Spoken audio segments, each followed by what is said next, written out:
All right, JP, let's hear what you had to say about The Boys since we talked about it last week and you said you were ready to talk. Yeah, I'm surprised I got through the first 5 minutes, honestly, because that was a real kick in the balls. You don't like seeing people exploding from super fast superheroes? Yeah, not a huge fan of that. That was kind of a gut check. Kind of, it puts a stamp on things though. It lets you know right away the show is going to be pretty messed up. It's not your average superhero show or movie. Yeah, it was like getting in a cold pool with that. It like took me some time, but by the time like Carl Urban's using a baby that shoots lasers out of its eyes as a weapon, I was loving that. It was a really good show. I very much enjoyed it. There's a lot of really, really, really funny parts in there.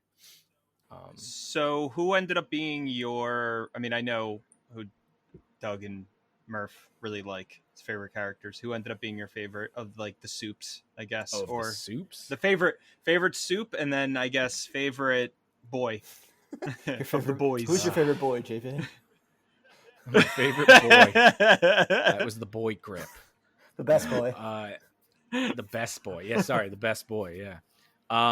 I don't know. I honestly don't know if I had any favorites in the 7 or soups in general. Well, they're all assholes. I like Black Noir. Oh well, he's. I don't even know if he's an asshole because he doesn't talk. He seems kind of like an asshole, but he plays a mean piano. So what about the Deep? No, dude, I fucking hate the Deep so much. I'm glad that the Deep got a taste of his own medicine towards the end, and I was happy to watch him suffer. But fuck the Deep, man. He got more and more absurd as the show went on. It was so fun to watch him in like his scenes. Once the dolphin goes through once the dolphin goes through the window, at that point it was like every scene he was in, we would just start laughing when we were watching it. I was. Where did he end up when I saw that? Sandusky. So yeah, right? He ends up in Sandusky, Ohio. He's shout out to anyone, any listeners in Sandusky, Ohio. Yeah, of which there are probably zero, but I'm sure. What's the theme park there? Was it Cedar Park? Something? Cedar Point? Cedar Point, yeah, something like that. Cedar Tree, the Point, Cedar Point. I don't know what the fuck. We'll figure it out eventually. Cedar Rapids is a place. Yeah, that's a place and a movie. It's a movie with Ed Helms and John C. Reilly. Oh, Cedar Point. That's the one. Yeah, I mean, I only like Black Noir because he's funny in like the 2 scenes he's in. They're all pieces of shit. I hated them all. What are you? Except for the main character. She's not a piece of shit. Yeah. Yeah. No, Starlight's cool. Season 2, she becomes a piece of shit. But yeah, she's really cool. I like her, and I think Sorry, you can go ahead. No, I was just gonna say I could not believe how much of a sociopath Homelander ended up being. He always was. Talk a little bit about your favorite character. Yeah, defend your favorite character, Doug. He's creepy, dude. He is very creepy. It's not that Homelander's my favorite character because I think he does creepy really well, and it's entertaining to watch. I think he's got a lot going on. I think the actor, something Starr, I want to say. Anthony Starr? What's that? Is that it? Anthony Starr. I think he kills that role. I mean, he does creepy really well. And what I love about Homelander is he's got basically all of Superman's powers. And so whenever a character encounters him, you just know he can destroy them in like a second.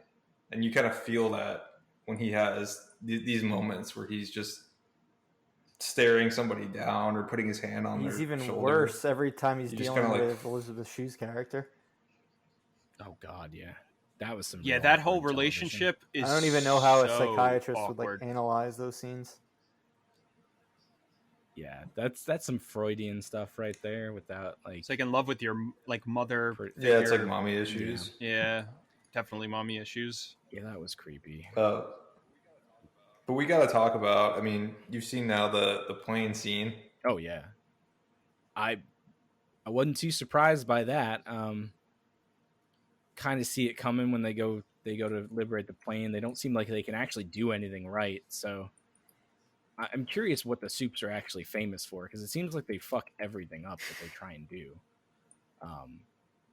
But they're famous for being famous. Definitely they're like the Kardashians of superheroes. They're the Instagram Justice Basically. League. Yeah. I mean, that's definitely got to be it. It definitely sets the bar for my level of hatred for these people.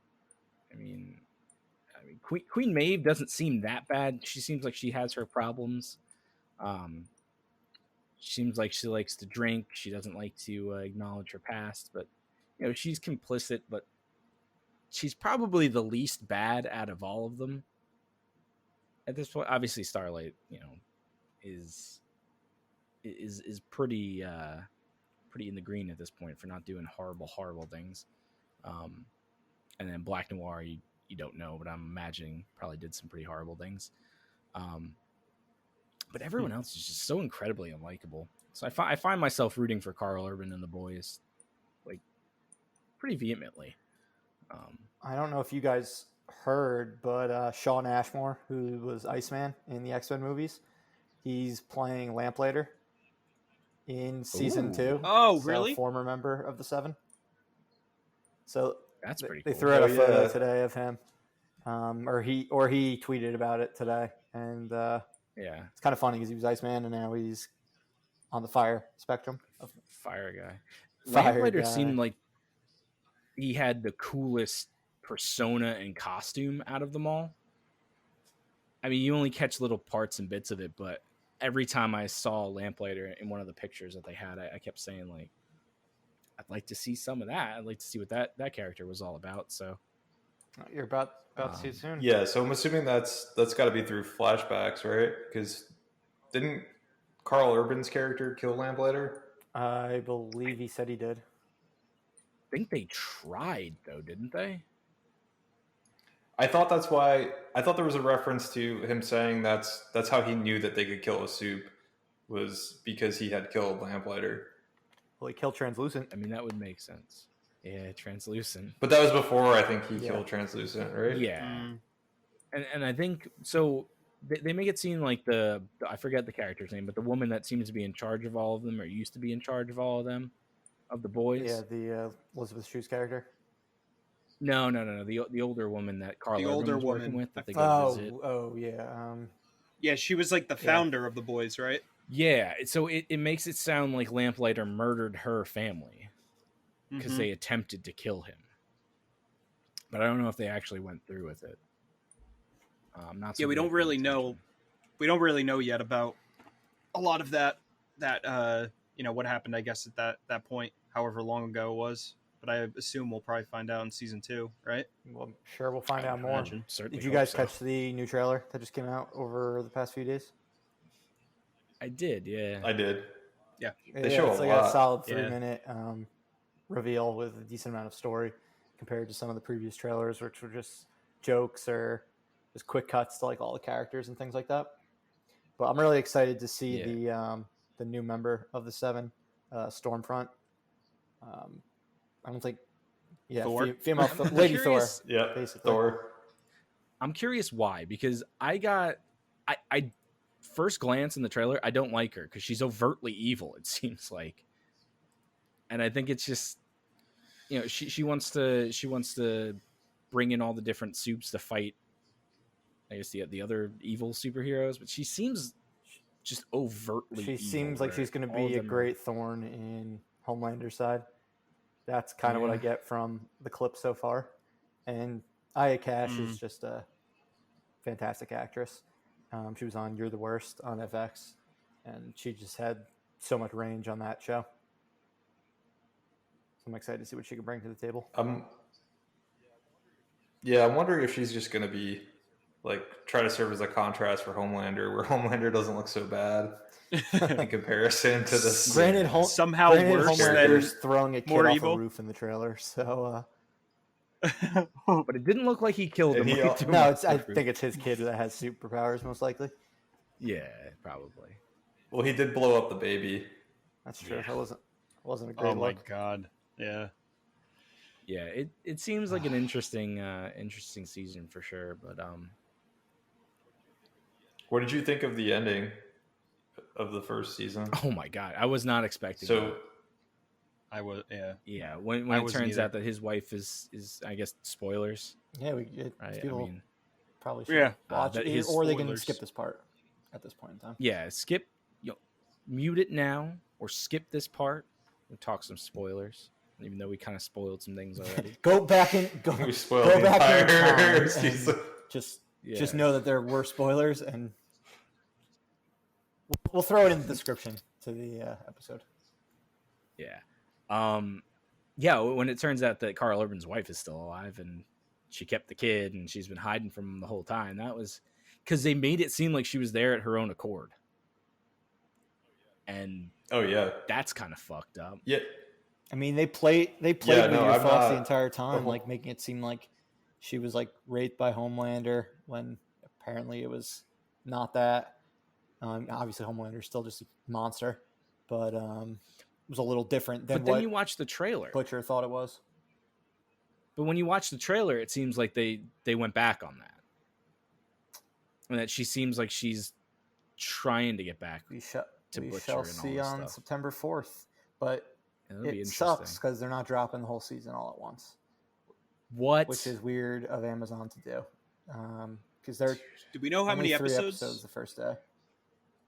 Why are you trying to do this to me? I can watch at least How many And one. there's How many How episodes are in they? total? How are they spacing them? weekly, so it's 8 episodes total.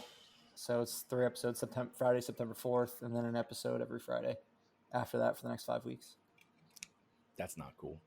Yeah, It's not cool. I'm not a fan. I know we're probably. I imagine we're just gonna watch the 3 that Friday night, all of us, and then maybe we'll do that on Fridays for 5 weeks.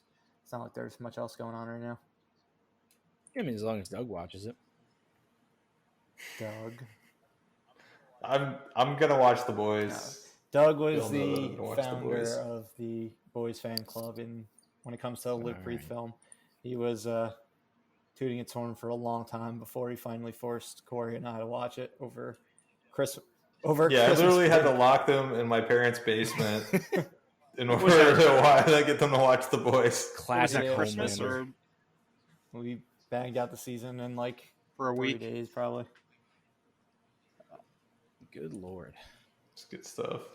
Yeah. There was pizza involved and beer. And- And At least you fed your And cats. some breaks, That's nice. some breaks for the Mandalorian. And it was just a good time. Oh yeah, we watched The Child. yeah, lots of good television to be had. Yeah, but So on the other end, like, who's your favorite boys? Because I'm all about Frenchie. Like Frenchie, I went from 0 to 100 in like 2 or 3 episodes. I really like Butcher. I I mean, mean, Butcher's that's- great. Yeah, he's definitely my favorite. I would be between the two of them. So if I had to lean towards someone, I'd Frenchie's probably go Frenchie. But I wouldn't have expected that at the beginning of the season. It was Yeah. probably like around the middle where my feelings changed. Yeah, I feel like they kind of almost rewrote his character after the first I mean, episode or Once two. they it brought seems like. in the girl, whose name Yeah. or it's escaping me right now. But once she came into play, I think that's kind of when his character changed significantly, or at least just Yeah. developed. She it's something Kimiko. something That's- Fukuhara. Yeah, forgot her- her character's name. the is, actress's is name. Kimiko. Oh yeah, Yeah, Karen Fukuhara. she's a delight. I was watching her on the was it the Comic-Con panel? No, it was something that they did earlier this summer where they just did a boys reunion panel, and she's like, obviously she's very different from the character because the character. Oh, is she's kinda like Katana. feral. She's got my back. Yeah. She's not feral. She's just like she's a spitfire. She's fun. Yeah, she plays Katana. She's got your back. You know, She plays Katana in what? In what Mortal Kombat? in Suicide Squad. Oh, In Suicide Squad. The new one? Or Oh, what? Yeah, in the new one. There's like a million people in that cast. I Interesting. can't keep track. There's no Pete Davidson in it for some reason. Mm-hmm. Oh no, not the new one. I'm sorry, like Suicide Squad, the last one, the shitty one. not That one not the just wasn't- James Gunn I one. don't even think that's coming out speaks. soon. Memorable. in that movie. No, well, she's the butt of that awful line in that movie, like the worst line in that movie. What was the line? Yeah. Her name's Katana. She's got my back. That's her entire character exposition and backstory is just spelled out by whoever that guy is. Like the crappy guy that's in charge of the Suicide Squad when they go out, Rick Flag. It's horrible.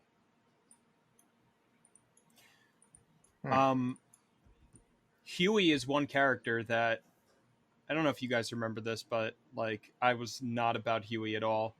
Like the first couple episodes, I like Huey. He just annoyed the Just the he annoyed everyman. the shit out of me, and then Yeah.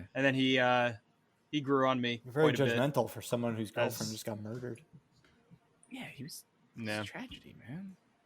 I mean, can we also discuss how jarring and frightening it is that Simon Pegg has an American accent? It's so jarring. It doesn't work It's for me. It's creepy. No, it does It's a not. good It does not Eh, accent. work. Is it though? I don't think it is. I was I on think the it is. Yeah, I bad don't know that side. it's a good accent.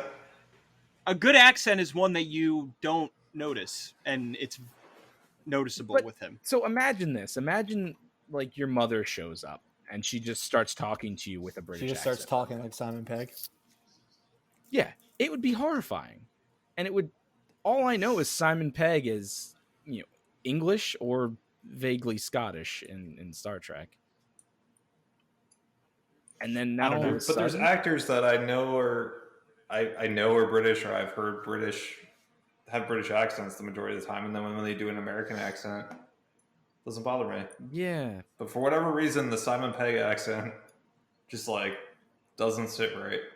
I honestly think it's because everything he does, he has a British accent in, and it's like 15 years of that, and then like if I did It's the almost podcast as- next week with an Australian accent and just acted like nothing was wrong. It's almost as distracting as when Quentin Tarantino pops up in his own movies as a character with a weird accent. I'm used to that at That's this true. point. I've been It's in the first movie I probably saw of his. He was in it, so I've been used to it.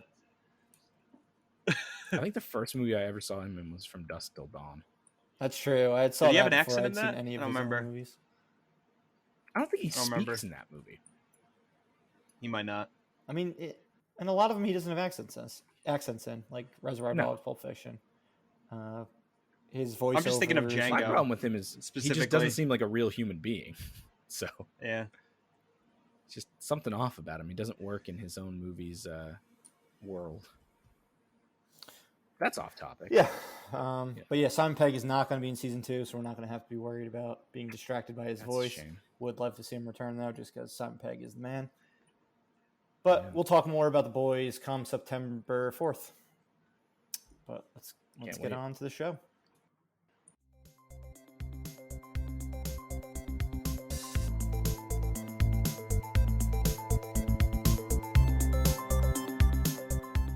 So, welcome everyone to Live Breathe Film. This is episode 10. We've officially hit double digits. It's going to take us a while to hit the next milestone, but we will chug along to get there eventually. But anyway, you're here with Corey, Doug, JP, and Murph. Thank you as always for joining us. Our main topic for today is Fox's X-Men film franchise, which has just hit 20 and is concluding this month with the New Mutants. However, before we get to we think anything can happen over the next month. However, before we get to that, let's run through some news and what we watched over this past week. So, with some big topics that came out this last week, I think the biggest one is definitely Disney Plus is going to be releasing Mulan. So this has been something, if you've been listening for a while, we've debated how Disney should go about it. Some of us had said they should throw it on Disney Plus. Some of us said they should wait for theaters. What they are doing is something a little unique that none of us exactly said, but it is going on Disney Plus. For $30, you can get a premium video on demand rental, which as long as you are a Disney Plus subscriber and you remain a subscriber, you basically have it as a permanent rental for moving forward. I imagine it'll end up being a standard rental on Disney Plus. Well, not a rental, but just a streaming movie on Disney Plus by maybe the end of the year or beginning of 2021. But for $30, you'll be able to watch it come September 4th, Friday, September 4th, similar to The Boys, exact same day. Anyone here willing to pony up $30 for a rental? No, not for that, at least not that movie. Originally, No, go ahead. no. I was gonna say I think $30 for me is. I mean, $20 was kind of a little too much for me with the other PVOD movies. I think $30 is just way too much for me to spend on that. I get who they're probably trying to market to, which is families with kids who are going to spend at least $30 going to the movies. But for me, I don't know, $30 for a 24-hour or 48-hour rental seems kind of steep. Yeah. I think that because now after like going through like the details of it, I mean, it's so strange how they set it up. So you pay $30 and you more or less own the movie at that point, as long as you're a Disney Plus subscriber. So I think that's so weird. It's just strange. Like, why not just throw it up on like iTunes for $30? You know, iTunes and everything else. Why Building the just base of keep it subscribers? in their ecosystem? Yeah. They get but I feel like a lot of 100% people the aren't. profits. They do, but I feel like, yeah, parents are probably going to get it, but I feel like most people are not going to spend the $30 plus their subscription fee. I maybe I'm wrong, but I feel like that's... What do they have? 50 million subscribers Oh. already? I think it's something like that. see. So let's say 20% of the More than 60.5 million subscribers as of 6 days ago. more than what was it? Yeah. 60.5 million. So 60 mil. So we got 60 mil. Let's say 25 or we'll go 25% of people get it. So that'd be 15 million people ordering it at $30 a pop. That's $450 million, and it's going straight to them. And that's just in the U.S. Yeah. And we neglected to include the fact that in theaters or countries that do not have Disney Plus, they are releasing the film in theaters. So China, it will be playing in theaters there. When it comes to China, Disney and any studio gets significantly less money than they would if it was in theaters in the United States. But $450 million would probably be the cap that it would make in the United States, I would say, if it was ever like if it had played in normal situations. I'd say 450 would probably be the max that it ever would have gone, and they wouldn't be getting 100% of the profits. But that's if 25% get it. I mean, I think I that's don't know. fairly reasonable, though. I feel like over 25% of the people that subscribe to Disney Plus are parents that have children that want to watch Disney movies. Yeah, it's definitely a different user base than Netflix or anything like that. It's a very focused strategy, for sure. I was pretty sour on this when we were first started talking about this. I said $30 for a rental is absolutely ridiculous. But the more I see it, so if you're saying that you say this movie comes to Disney Plus full time at the end of the year, it comes out in September, right? You have 3 months of a rental for $30, and I'm assuming you're renting this because your kids want to see You're it. gonna watch a lot over 3 months. Yeah, over 3 months, your kid's going to watch that movie about 100 times if they like it, and probably about 50 if they don't like it. So $30 for a 3-month rental where you watch it 50 times, it's less ridiculous than, if you were to rent it and you lose it after a week for $30, I'd say be up in arms about that because your kid's only going to watch it 25 times in a week. I think that this one's just not for us because of the movie that it is. But let me flip it. Let's say this is such a success that come November, Black Widow is the movie going on Disney Plus. No, I'm unbelievably cheap. That's fair. Corey, you're a big Black Widow fan.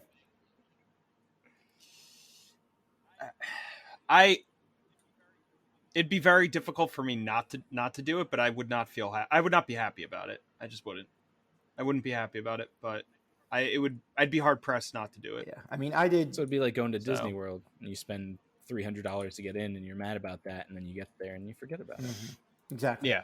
I mean, I did $20 for the King of Staten Island. I thought 20 was definitely a lot, but I wanted to see the film. I probably would end up doing the 30 for something like Black Widow, like a AAA release. Which one did you rent, Doug, for $20? Oh, you haven't done a $20 rental. I thought you said you did at the beginning. No, I haven't. I haven't been willing. There wasn't really anything to get at that point, so yeah, for the most part, it was movies you could. I wonder though. I mean, do you in your Black Widow example?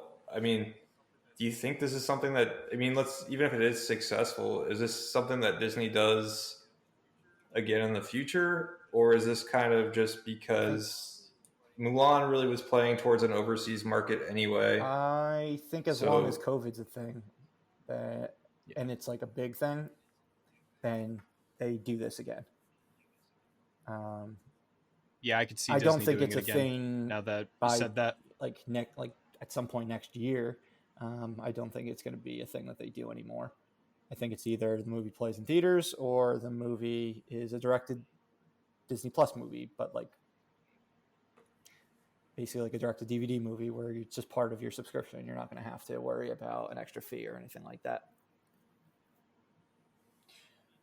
Yeah, I mean, I understand where Disney's coming from, especially with this movie. I mean, it was a $200 million movie, that's just sitting wherever, and they can't release it. So this is their way to release it and then recoup, hopefully, the costs and more of the film. So it's just weird. It's just a very weird play. But I could see, if it is successful, I could definitely see them doing it for Black Widow. Yeah, I mean, it's interesting watching all the different ways studios are kind of grappling with this right now. I mean, we have in 1 week span, we've got 4 movies coming out, and they are all doing it different ways. So we've got New Mutants, which is just going, as of now, it's just playing in theaters at the end of August. Bill and Ted Face the Music comes out the same day as New Mutants on the 28th of August, and they're doing it as a premium video on demand movie and in select theaters in the United States. So like drive-ins and any states that have movie theaters actually open. I imagine theirs would be $20 and be more in line with the films that have come out thus far. But then we've got Tenet, which they're doing in theaters first, but only in like select theaters and opening in more select theaters throughout the month. I've already seen Warner Brothers kind of be like after the Mulan announcement, be like, well, we'll see what happens. Like, I wouldn't be surprised if by the end of September it's on VOD. And then we've got Mulan. So like that's all in 1 week, and they're all doing it completely different. I'm wondering which ones are the most successful. Like, what do movies coming out in October end up doing based on what we see from these late August, early September releases? Yeah, like Candyman. Yeah, exactly. Yeah, it'll be interesting to see. I think my money's on Mulan. I think probably underestimate the amount of money parents will spend to stay at home and watch a movie with their kids, not go out in this. And then the other ones are definitely more of a risk. I think the Mulan structure is probably a little bit more it safer, seems like the safest bet, honestly. Like, I would probably say from what makes the least to the most, I'd probably go New Mutants, Bill and Ted, Tenet, and then Mulan makes the most. Yeah. But Mulan doesn't have a $1 billion price tag that they have to hit, Oh, it's the Tenet number, right? I'm sure the movie is insane. Has great production value because it's it's live action. It seems like they've made it a bit more of an undertaking even though it seems a little soulless compared to the cartoon. But it doesn't look like it's a cheap movie to produce by any means. But, you know, 450, if they're happy with 450 million, I think, you know, it's definitely an achievable number. Yeah, and that would just be the United States. So yeah, and if Tenet gets 450, then you know, Christopher Nolan's going to start burning places to the ground. it's just funny to me that like, we haven't had movies in 5 months. Why the hell did they all go, fuck it, this week, we're just all putting out our stuff? Like, why didn't you space it out a little bit? There's nothing else coming out like for the majority of September after Labor Day weekend, but they just all had to come out right then and there. They're going stir crazy. I wonder if it's contractual. Maybe like they're kind of tied down. They have to release the movies. Well, clearly, At some point within a window. Isn't contractual. Oh yeah, totally. They just want it out, man. Yeah, they're just like, They just want New Mutants get this out of their Get it away, place. get it away. It's like when you like you have a speech due in college and you know it's terrible and you're like, as soon as this is done, I'm gonna feel so much better. And you get an F and you fail the class, you have to take it again, but you feel better because it's gone now. It's like one of I those think New things. Mutants. I think New Mutants is going to be awesome, but We'll find out. Well, we may find we out shall soon. see. Yeah, I think you're alone in that, Corey. I have a good feeling about it. I'm hoping for adequate at this point for New Mutants. But, I mean, I think the reason why all the movies were released around the same time is they all follow each other and seem to kind of do the same thing. It's the floodgates. Once they open, everyone else is going to take their shot too, because you can't let someone else take their shot without you being there. Mm-hmm. And so, going along those lines, I wouldn't be surprised if, like you guys said, once Mulan starts doing it, if it works, you'll probably see other studios jump on the bandwagon more. And then there were a couple other releases that we have some updates for. The horror film Antebellum with Janelle Monáe, they announced that is going PVOD. So that's coming out September 18th. It was supposed to come out in theaters in late August. And then Netflix acquired from Disney The Woman in the Window. It was like a Amy Adams adaptation of a book. From my understanding, test screenings were pretty poor for it. So that would kind of explain why that would end up going to a Netflix versus them holding out or putting it on their own platform like Hulu. And then Netflix also acquired The Trial of the Chicago 7. So it's an Aaron Sorkin. I think he wrote and directed it. Filmed with Sacha Baron Cohen, Joseph Gordon-Levitt, a bunch of people. So it's been interesting seeing which films like a Netflix picks up or Amazon Prime Video versus ones where the studios are like, all right, we got to get this in theaters or we got to put it on our platforms. The more I think we see of these Netflix films and if they're actually any good or not, the more we'll just know, like, all right, Netflix is essentially the direct-to-video version of, or direct-to-DVD version of these studios' big films that they've spent a lot of money on.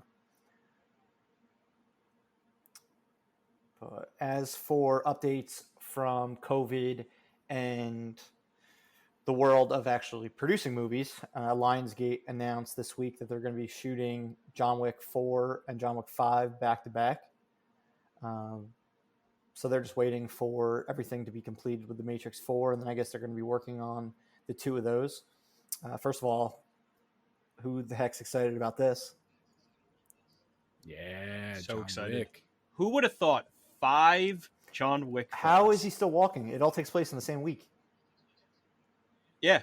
Oh yeah, that's true. It's John Wick. Yeah. He's a superhero. If I lift something like a bad way, my back hurts. Like how he gets beat downs like every 20 minutes of the movie. It's incredible. Yeah, I mean he's a trained assassin. He's the Baba Yaga. He persists and he finds a way. Yeah, I love the ballsiness, the ballsy mentality with the creative behind these movies. Like they always they're really like just like turning it up to 11. Like they're coming up with like new things. Each movie has been better, I feel, better than the previous one, or more ridiculous at least, more entertaining. And now they're doing something like this. I mean, it's pretty awesome. Super excited. Do you think that any other franchises are kind of try to do like a couple in a row to get some content made just in case things go downhill like in the future? Or do you think this is just like a coincidental thing because they didn't get to film it as quickly as they originally wanted to, the fourth one? I think this is sort of like a unique situation because you already know you have a massive following and these movies have a lot of people that are all about. I mean, what's really filming right now that would have this kind of following? Because I mean, you could bet the farm that people are going to want to go see a John Wick 4 and a John Wick 5. I mean, Star Wars, if Star Wars was still going, like say the second movie had just come out and they were doing 2 more, yeah, I could see them doing something like that because it's Star Wars, even though it's crappy. But I mean, what do we really have? I mean, right now, when it comes to back-to-back movies being worked on, we've got Mission Impossible 7 and 8. They're doing those ones. That was announced like a year ago. The Avatar sequels, because they're always filming. They're just permanently filming these movies. And then we've got those are the 3 right now. I'm wondering, like, will Fast do it? I know it's supposed to end with Fast and Furious 10, but Vin Diesel's already made like comments like, let's do Fast 10 as a 2-part movie. So like, you think they'll do those 2 back to back to catch up for the time that they missed, because they're a year behind schedule because Fast 9 was supposed to come out this year, and if it wasn't for Hobbs and Shaw, it would have probably came out in 2019. So The Rock got in there and pissed off Vin Diesel even more. Yeah, I think they should definitely be filming Fast 10 Your Seatbelts right now, and that should be the name. I'm sticking to it. It's not even my original idea, but still, if somebody else hasn't done it, I absolutely love that idea. And I think it's a ridiculous movie franchise, and if you don't name it Fast 10 Your Seatbelts, then they failed. They're definitely going to space. They're going to space. It's happening. They might be going to space in this one. I don't know. Ludacris, he was interviewed and he was doing a little Mark Ruffalo and looked like he was spilling a little bit of beans about going to space. Cruise is going to space for some Doug Liman movie. He's actually going to Elon space. Musk. Are they actually?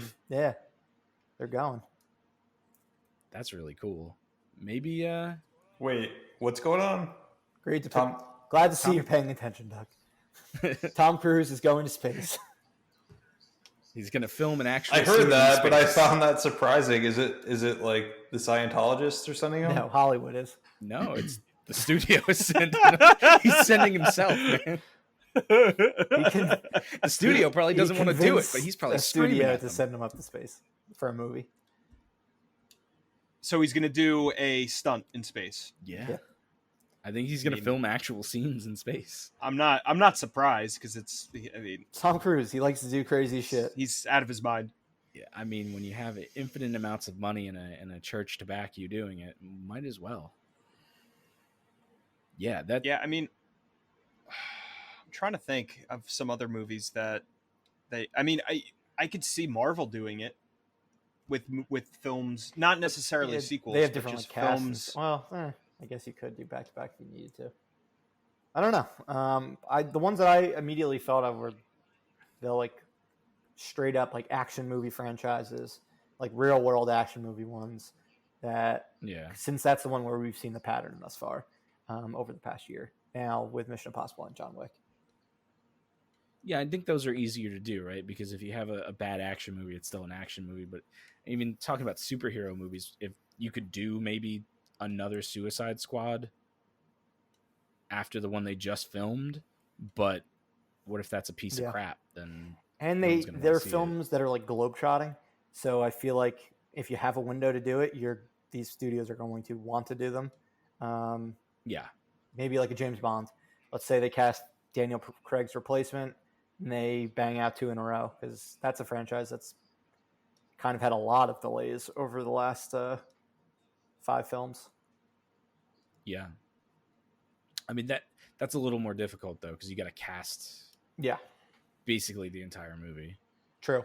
Fast and the Furious is easy because you have You're the just same bringing 9 the same. people. You're bringing the in same that people movie. plus John Cena, Yeah, and I and you mean, can't see him anyway. So yeah, so he doesn't even show up on film, so it's you don't even really have to film those scenes.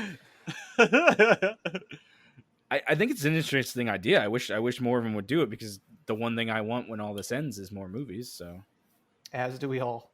but I think it's probably not something that's going to happen too often. It's got to be something with especially in uncertain times with money and all that stuff. It's got to be something that's Guaranteed money. guaranteed to make Yeah, money. have a massive following already, a loyal following. Yeah. All right. Well, let's move on to what we watched over this past week. Corey, you want to start with your pick? Yeah. So I decided, because of Shark Week coming up, it's this week, I think. Yep. Starts today. Decided to go back into the vault and watch Jaws. I have not seen it in probably 10 years. It's been a long time. So it was nice. It was nice to watch it again. Man, what a fantastic movie. The special effects and just the way that they had to hide. We all know this story. They had to hide the animatronic shark Bruce. because it Bruce kept has a breaking name. down. Yeah, Bruce. There you go. So it kept breaking down. They had so much trouble, and that was the plan. That's what they ended up doing when they were filming, and it worked out so well. And the movie is still like so tense. You know, every time, you know, the shark attacks someone, you're really on the edge of your seat. And I watched it with someone who has never seen it before, so that made the experience even better for me, because I've watched it probably with my family. You know, people have seen it a bazillion times, so it was a really good experience. Any particular scenes jump out to her, or did she jump during any particular scenes? When the first kid died, when he got eaten, the one on the float, I forgot his name, and the yellow float and the red trunks, when the shark came up and just took him under, she gasped. Kittner. Because up until that point, one thing I noticed is, and they kind of ebbed and flowed with this throughout the movie, but all the other kills, you really saw nothing up until that point. I mean, the teenager and the girl in the beginning, you really don't see anything. You just see her getting swayed around.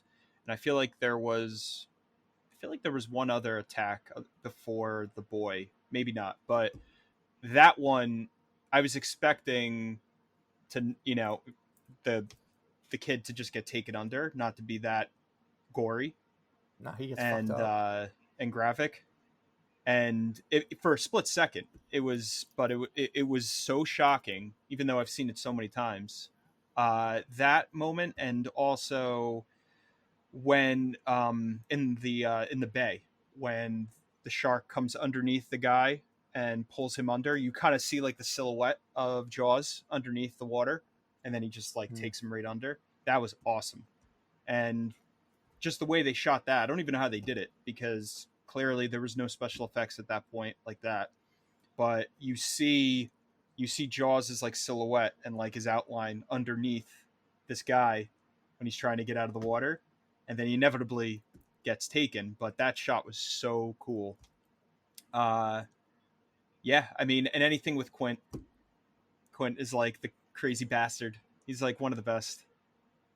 I really enjoyed also the last, I guess like the last half hour of the scene or the movie, when they go out to sea, and just the three of them had such great chemistry.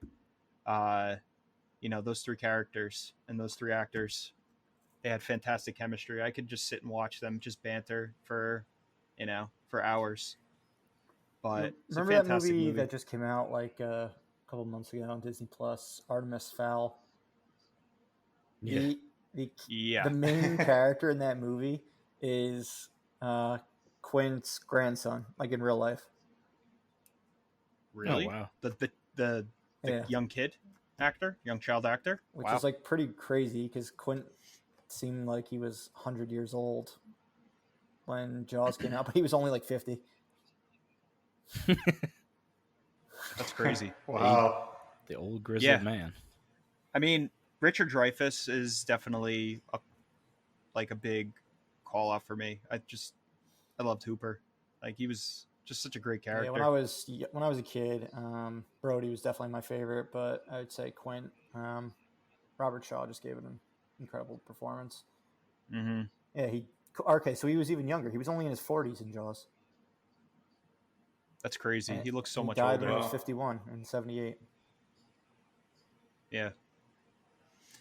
But I just, it's funny, you know, that type of movie, all the things that apparently went wrong when they were making it, and they just figured out a creative way to do it that probably would have worked better than what they originally intended. Did you watch it on 4K? You know, because I know it just came out on 4K. I watched it on HBO Max, so I believe so.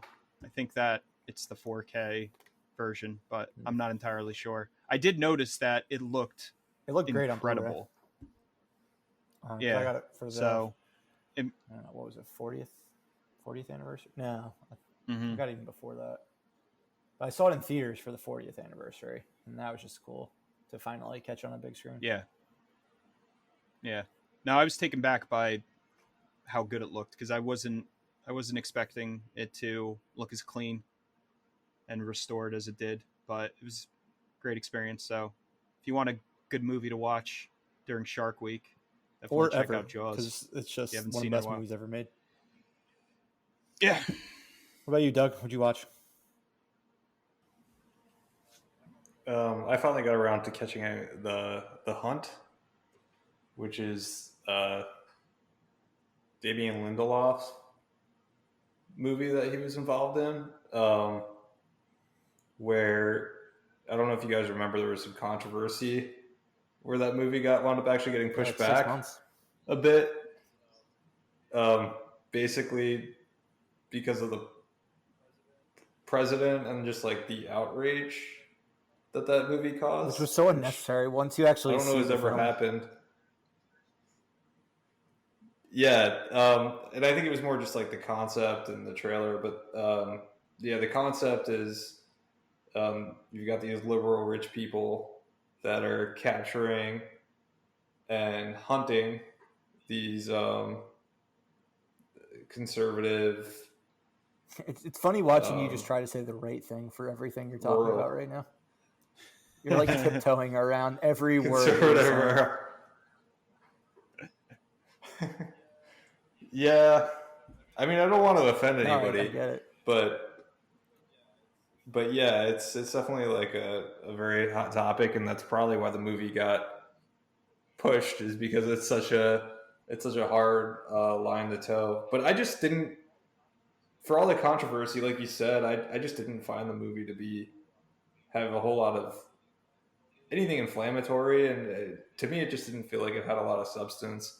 I was actually really disappointed because Lindelof has just recently came off watching Watchmen, which is one of the best shows I think I've ever seen on TV. The Leftovers, he had some brilliant things, and then it was kind of like The Hunt just felt like a miss to me. It kind of felt like taking buzzwords from social media and throwing it into the script as things that people said, like they would say, "Oh, snowflake," or deplorables, and just like it was just like buzzwords that Yeah, it was characters like Mad would Libs say, for current and then politics.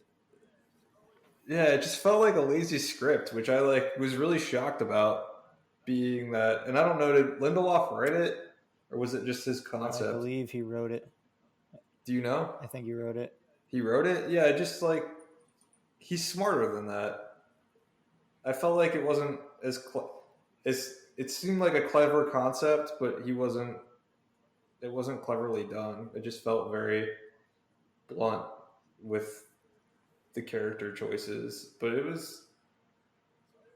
So I didn't love the movie. I thought it was okay. It was entertaining to watch the main character, fight her way out of this hunt that she was in.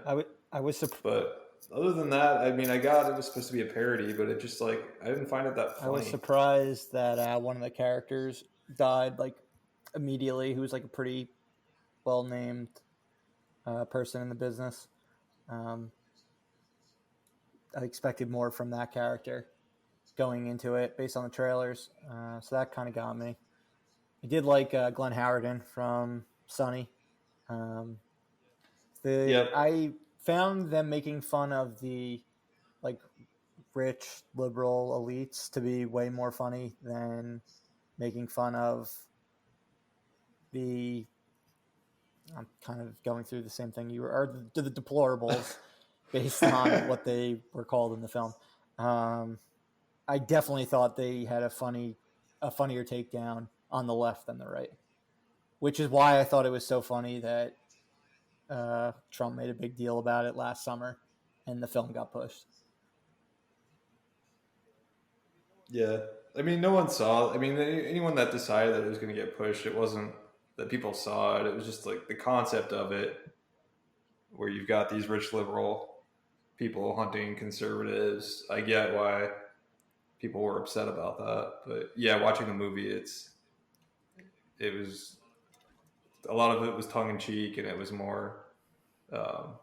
Seemed like a lot of it was directed at really the liberal side of it. All right, but yeah, where'd you watch it anyways? It was decent. I rented it. So, yeah, I don't think it's available yet on Netflix or Prime. Yeah, I was going to say, I know it was a $20 rental back in the spring, but I didn't think you'd... I know you're not paying that much for it, so... You said you didn't pay $20. No, I think it's a $5 $5 rental. Cool. Yeah. Yeah.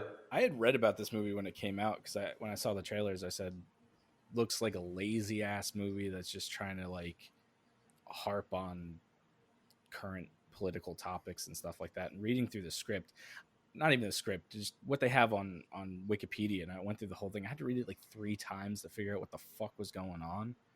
It just seems overly complicated for no reason. Yeah. Corey and I saw it 2 days before lockdown. So that was the last movie I've seen in a movie theater. Yep. Yeah.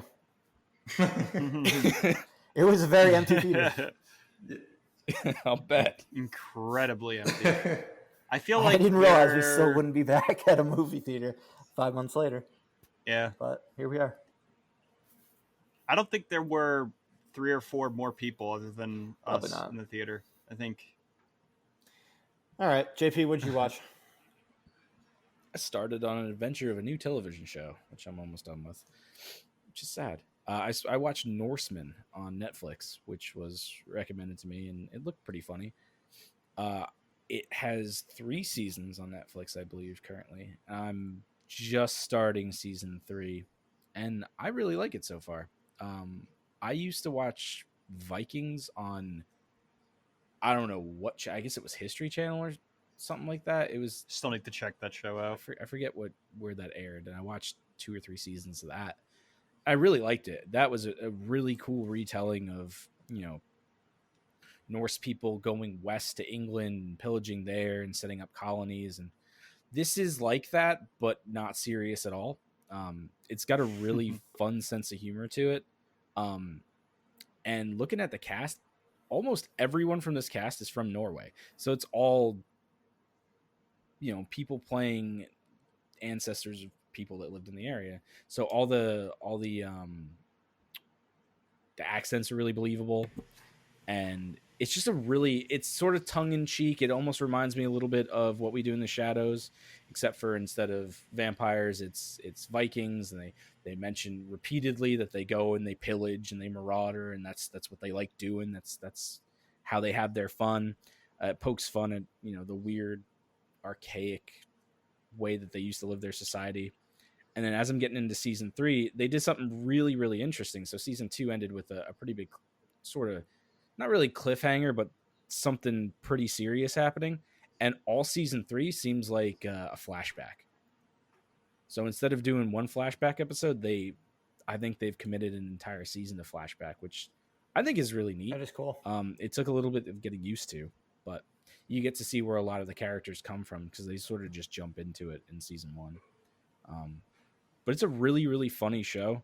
Like I said, there's 3 seasons. I think there's only about 8 episodes a season because I think it does the non-American sort of model where they don't put out a ton of episodes. It's just 8-hour-long episodes, and it's definitely an enjoyable watch. We've watched it in this house. I think it only took us about 3 days to get through 2 seasons. Wow.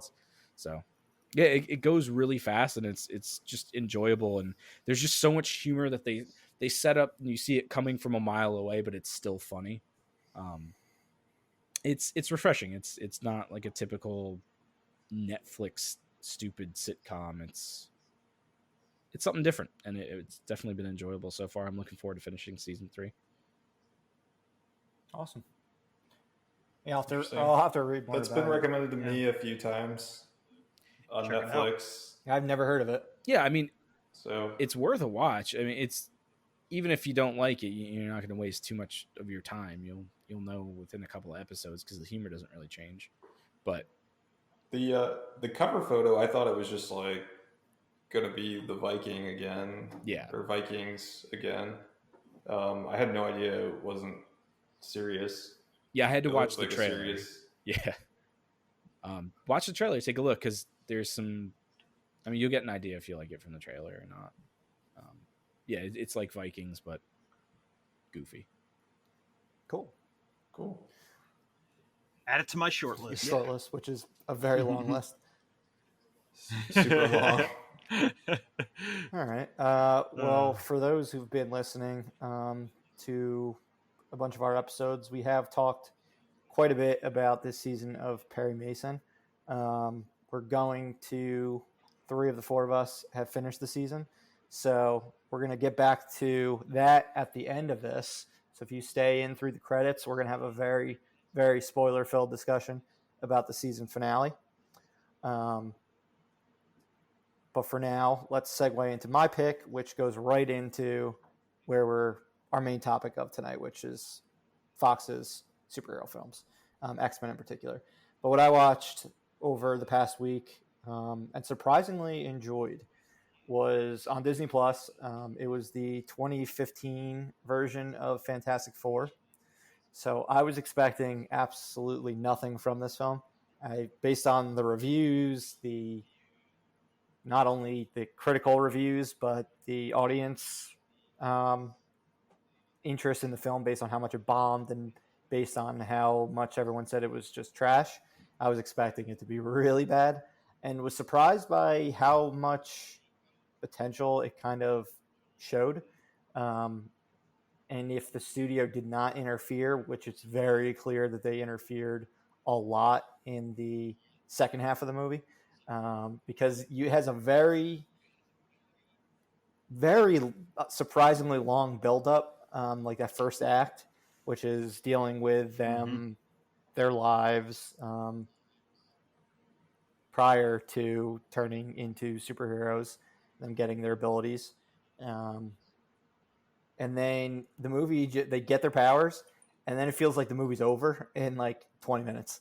And you can just see, like, it just kind of has these fade to black, like, so often where it was like, okay, this is definitely not the natural point where the scene was supposed to go. They're just cutting it and going to like a scene further in the movie to get to the end. I think it was 100 minutes, and Act 1 feels like it's 60 minutes. So it was just very strange what they did with Act 2 and 3.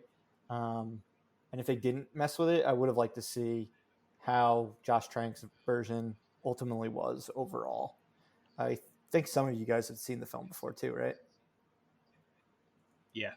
I mean, I know we talked about this a few days ago, I think after you watched it, Murph, but yeah, I mean, when the movie, I didn't see it in theaters, but I watched it when it came out. I think I rented it maybe. and I watched it, and I was surprised, just like you were, for the exact same reasons. And I kept saying, I was like, this movie has some really good potential. It has like glimmers of like an awesome idea, like very unique, very original take on the Fantastic Four, which we've seen before in movies, and it wasn't really handled very well. And it's incredibly obvious that Fox meddled with the movie a lot. I need to revisit it though. I need to watch it again, and I probably will this week since we've been talking about it. But the cast was great. I liked wasn't Dr. Doom played by what's his name from Nip Tuck? That was the original Fantastic Four. Or is that the original? Oh, and the okay. sequel. I'm trying to think who. Toby. I'm trying to think who. Yeah, it was a dude from I don't know if it was Dawn of the Planet of the Apes or War for the Planet of the Apes. One of the. Oh one yeah, of those movies. He's in Kong Skull Island. I think he's in the Mummy too with Tom Cruise. But JP is saying no. He is looking into his Wikipedia page. No? He's in Kong Skull Island. He's in the Warcraft movie, Dawn of the Planet of the Apes. All right, I'm completely He's in wrong then. Bloodshot. You just Yeah. you are Just not keep doing talking well and JP will with the fact Dr. check Doom you. conversation. in real time. Prince of Persia. Yeah, But not there the weren't any original. like clear weak links in the cast compared to the 2005-2007 version, where I feel like they were like 50-50 with the casting of the Fantastic Four, and then they are definitely below 50 when you include Julian McMahon as Dr. Doom. But I'm glad though that you watched it and that you liked it and kind of validated that Corey and I aren't completely crazy for thinking that there's a good movie somewhere locked away in this movie, because like you said, the beginning is actually kind of cool. Like I liked where the movie's going. The whole part, even when like you see them get their powers and just how creepy and horror that scene is kind of cool. And I wanted to see the rest of that movie. And then you get those cut to blacks. You get Kate Mara's like really shitty looking wig and all the scenes that they had to reshoot. What's the worst is they go back to that planet, and then like 2 minutes later, Miles Teller is just like, maybe this is what we're supposed to be. Like and they're just all like, yeah. When like the last 40 minutes of the movie, they're just super depressed. Well, the exception of Michael B. Jordan, that they're like these superpowered people, and they just want to go back to their normal lives. 3 of the 4, and then suddenly they're just like, okay, we're cool now. It just did not feel real, but that likely had to do with everything being cut. It seemed like a moody as hell movie. I've never seen. Yeah, it was dark. Maybe I'll go The back first and watch hour it. is That's not kind of moody. what. The 25 minutes after that is moody, and then the last 15 minutes just flies by and goes kind of back to the tone of the first hour. Gotcha. I remember when the cast was announced, and like the Marvel fans, comic book fans were like in such an uproar over Michael B. Jordan's casting. I remember that. Stupid. I mean, I think he's probably. And he killed doesn't even that show up thing to like a on half an Marvel. hour in the movie, which I thought was kind of strange. Yeah. I mean, it was. I liked, the like kind of the flip that they did with the casting choices, and Miles Teller was awesome. Everyone was fantastic, but Pun intended. I or really no? thought Michael B. Jordan. Was the pun intended? What's that? But the cast was fantastic. Yeah. No, I mean no, but there we go. Pun was not intended. But yeah, I mean Michael B. Jordan I thought was fantastic in it, like as I said.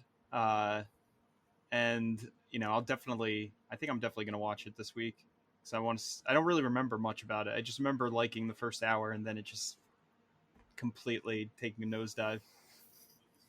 We need to start demanding the trend cut and just start. Yeah, I was saying like just Start going no on Reddit. So You know how many people had to tweet about the Snyder Cut for how many years in order for that shit to actually happen?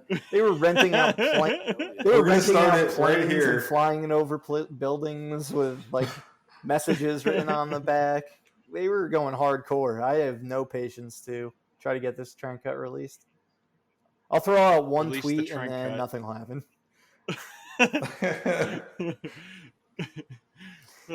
We're gonna turn this podcast into just release the Trent Cut. Please no. I want to see the actual movie. I don't want to see the director's cut. Everyone they cast looks way too young to be in a Fantastic Four movie. I'm looking at all the promo footages. They all look like babies. Yeah, I mean they were all supposed to be like out of high school. Yeah, I don't like that.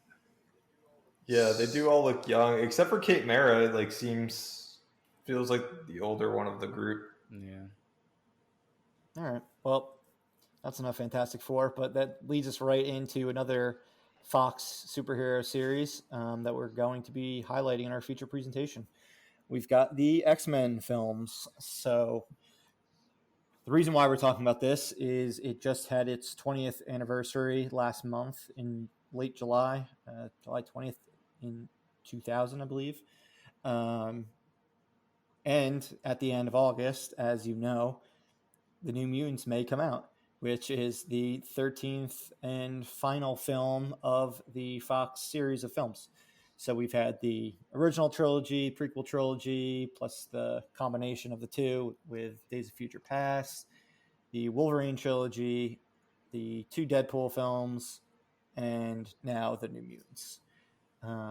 As we look over this franchise, which has absolutely had its ups and downs.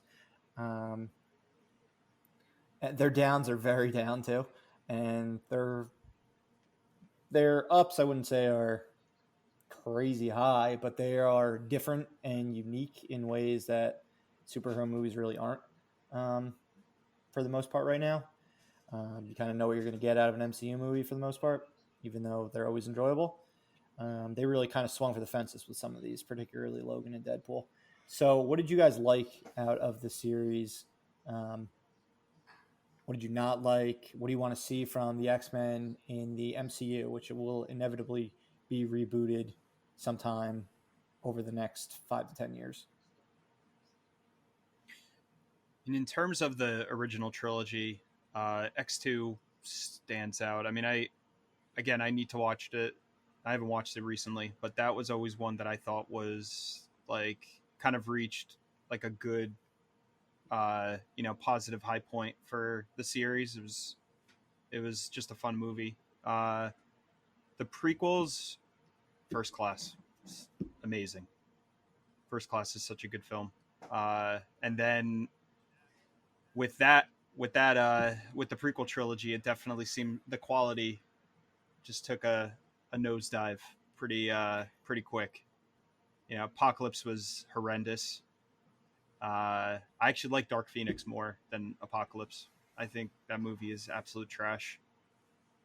So, and then I don't want to talk about the other Wolverine movies, but Logan's great. The Wolverine's awesome, but yeah. Yeah, I mean, both the original trilogy and the sequel or prequel trilogy, they both kind of started stronger than they ended, which was the very opposite of Wolverine, but more similar to most franchises that kind of peak in those first 2 chapters. Can we talk real quick about how terrible the Wolverine Origins is? Can we just gloss over that movie actually exists? I've never even seen the finished cut of the movie. Yeah, I mean, once that work in progress cut came online like a month prior, I was like, okay, I guess I'll watch this. And I feel like it was longer than that. It was. I remember seeing it. I feel like it was like 6 months before. I'm pretty sure it was. I could be wrong. Like either late March or like early April. The movie came out in May. I could be wrong. I'm pretty sure I instantly forgot the release date once I watched it. Yeah, I mean, threw that out of my mind. So special effects were not complete. They weren't, but it didn't matter. They were throwing out like storyboards in the middle of some major fights between Sabretooth and Wolverine. Was it Liev Schreiber played No, Wolverine? Liev Schreiber right? played Sabretooth. In that? Yeah, Sabretooth. That's where Or, they sorry, retconned the whole Sabretooth, sorry. series, and Liev Yeah. Schreiber came in as Wolverine. Yeah, I mean, I've seen the movie, but I think on an airplane is where I've caught Origins. You can't just and leave. it's not great. I mean, I think what everybody always talks about, and I agree, was such a shame, is you get Deadpool, but they sew his mouth shut. Oh The god. Merc with the mouth doesn't have a mouth. Yeah, so you got the Merc. Yeah, the Merc with the mouth with a sewn mouth. So like his biggest thing is all his quips, and you don't get any of that. And then on top of that, he's shooting And when he did have quips, lasers out of his eyes, and Got swords that come out of his arms. when he like did a have baka. quips, they were PG-13 quips, so it didn't even work. They were. Yeah. The only redeeming That's quality true. of that film is how Ryan Reynolds and, you know, the screenwriters for Deadpool just made fun of that so perfectly. It wasn't Will I Am for you? That wasn't the saving grace of that movie? Will I Am? Oh God. Did you see? Oh God, I forgot about that.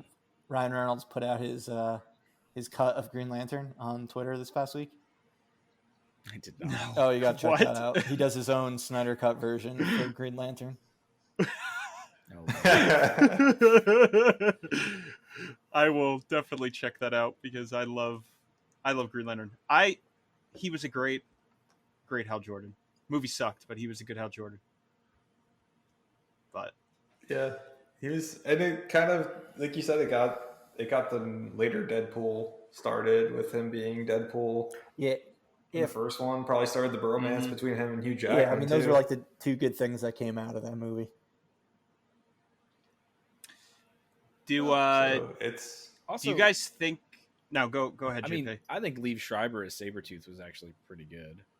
I mean, I don't remember it was enough better than to talk about it. the fucking guy from Oh, it's from the original first X-Men. X-Men. He's just like some wrestler guy. I mean, Liev Schreiber is just a good actor. I mean, they thought he was pretty cool. I think him and Hugh Jackman are two pretty good. You know, like if you're gonna have like this masculine, like superhero, supervillain type thing going on, it's a pretty cool casting choice to do for the two. I of them. did like their opening, going through all the different wars, like the two of them. I thought that was pretty neat. Yeah, it was a little silly. but Kind it of was glossed over 200 years of history. neat. Yeah, Yeah, weren't they in the were Civil fucking War? everywhere. yeah, they were everywhere, and they did it far more justice in what was it, Logan? Where Yeah. they retold that. So Well, and yeah, the Wolverine where he was was it the was it Wolverine? World War II? In- Yeah, World War II. Yeah, Oh yeah, Well, yeah, that was opening. fantastic. yeah. Yeah. Those two That- movies are kind of blended together. For Yeah, me. well, same director. They got James Mangold, and Yeah. suddenly they got a lot better than X-Men Origins. Because unfortunately, at that part, I just didn't give a shit about Wolverine anymore. He had 400 other movies that he was the lead character of, and I just didn't give a shit anymore. I still don't give a shit. So you're not going to go see the MCU's version of Wolverine? Well, so what I'm saying, what I want from the new MCU, I want Cyclops to be the leader, like in the cartoons and in the comics, I guess too. I don't really watch the comics. I just watch that awesome '90s. I think that's how we all originally knew the X-Men was from the Fox cartoon. Yeah, I could take a big Oh, yeah. break on Wolverine for a while and explore some of the other X-Men that are cool. Like Cyclops. is Yeah, I cool. mean, Rogue, but not Cy- Eddie Paquin Rogue. yeah, I agree. Cyclops could have been. Cyclops hasn't really been done well. No. In the movies, he's kind of just comes off as like this whiny character that is just kind of there. That Hugh Jackman's Wolverine kind of pushes out of the way. And then they unceremoniously Jean murder Grey. in the third one. Yeah, it's Do So you it would be nice to get a good Cyclops?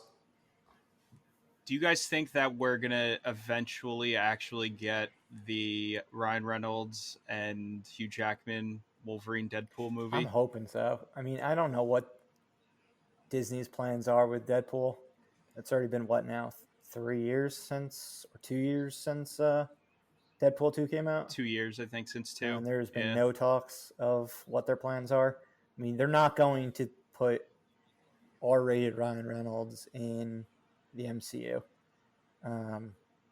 So they're going to have to decide, do they want to do some separate Fox movies and it's just its own kind of multiverse type thing, doing his own thing there.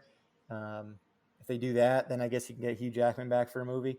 I don't think the MCU is going to commit to Hugh Jackman, because Hugh Jackman's not going to want to do more than one movie if you could get him to even do one movie. I think Deadpool works better as its own thing. Yeah. I mean, you could have they're allowed to reference the MCU now, right? Yeah, I mean, they were referencing So the MCU in Deadpool 2. That's true. Yeah. So, I mean, you could do a thing where, like, Deadpool doesn't get called to help save, because, I mean, he wouldn't work in the MCU, I don't think. Even PG R-rated aside, he's just not that type of character. And I honestly, I think it would be hilarious if the most we ever got for Hugh Jackman was a glancing cameo. And I think that would be so perfect. I don't want to see a movie of the two of them together. I honestly think it'd probably be a little too much. I just like the sort of poking and fun and stuff. Put him in for like a cameo and then just be done. You can just tell him to go fuck himself, just like he does. I think I was gonna say that's like his best cameo. Like Deadpool's lying on the ground and Hugh Jackman just walks by and puts a cigar out on him and just tells him to go fuck himself and walks away. And then that's it. Yeah. You don't even have to show him. You can just show the boots and him lean down and have Hugh Jackman record a line and then just be done with it. And I think that would be really, really funny.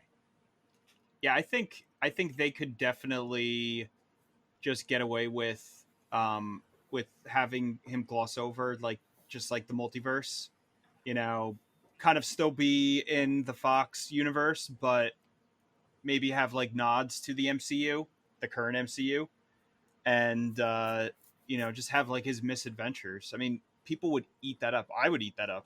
I think it would be fantastic.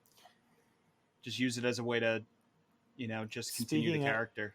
Or he wouldn't bring in a character every now and then, like they did. They progressively built up from 1 to 2 with Colossus and they brought in more X-Men as they went on, and that was funny. You could bring in one of the heavy hitters for a minute, like I guess they can't really do Cap anymore, but I feel like Captain America and him could have like a pretty funny passing moment or something like that, and that would be funny. You'd be shocked, you'd be happy to see it on the screen, and then it's gone and you don't have to worry about it too much.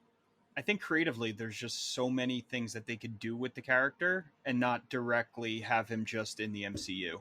But I mean, what were you going to say? I was going to say, if you guys were talking about being sick of Wolverine, how are they going to be able to pull like another Professor X Magneto situation into an MCU film? They've already had like 7 films of the two of them just like bantering and arguing and being frenemies.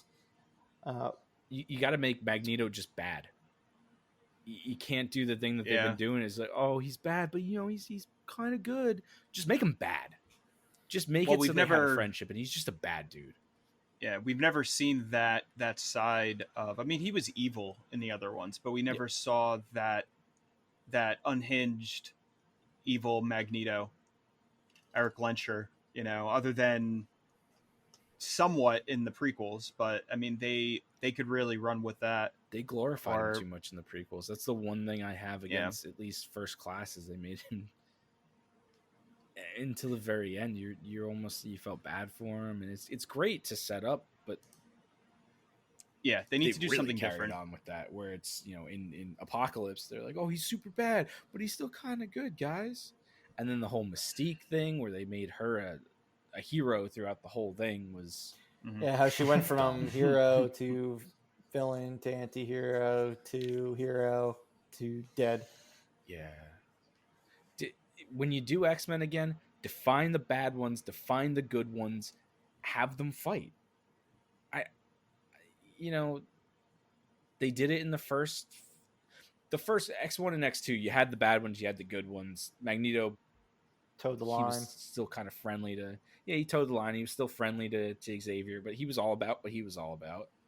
And Professor X was all about all the things that he was against Magneto and most of the things that he was trying to do. That worked. And I think you just go back to that. It's so funny how everything went off the rails so quickly with Fox's X-Men films.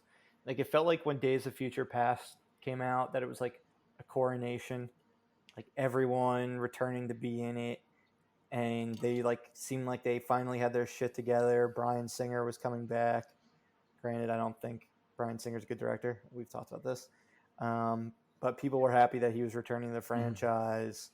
Got everyone back.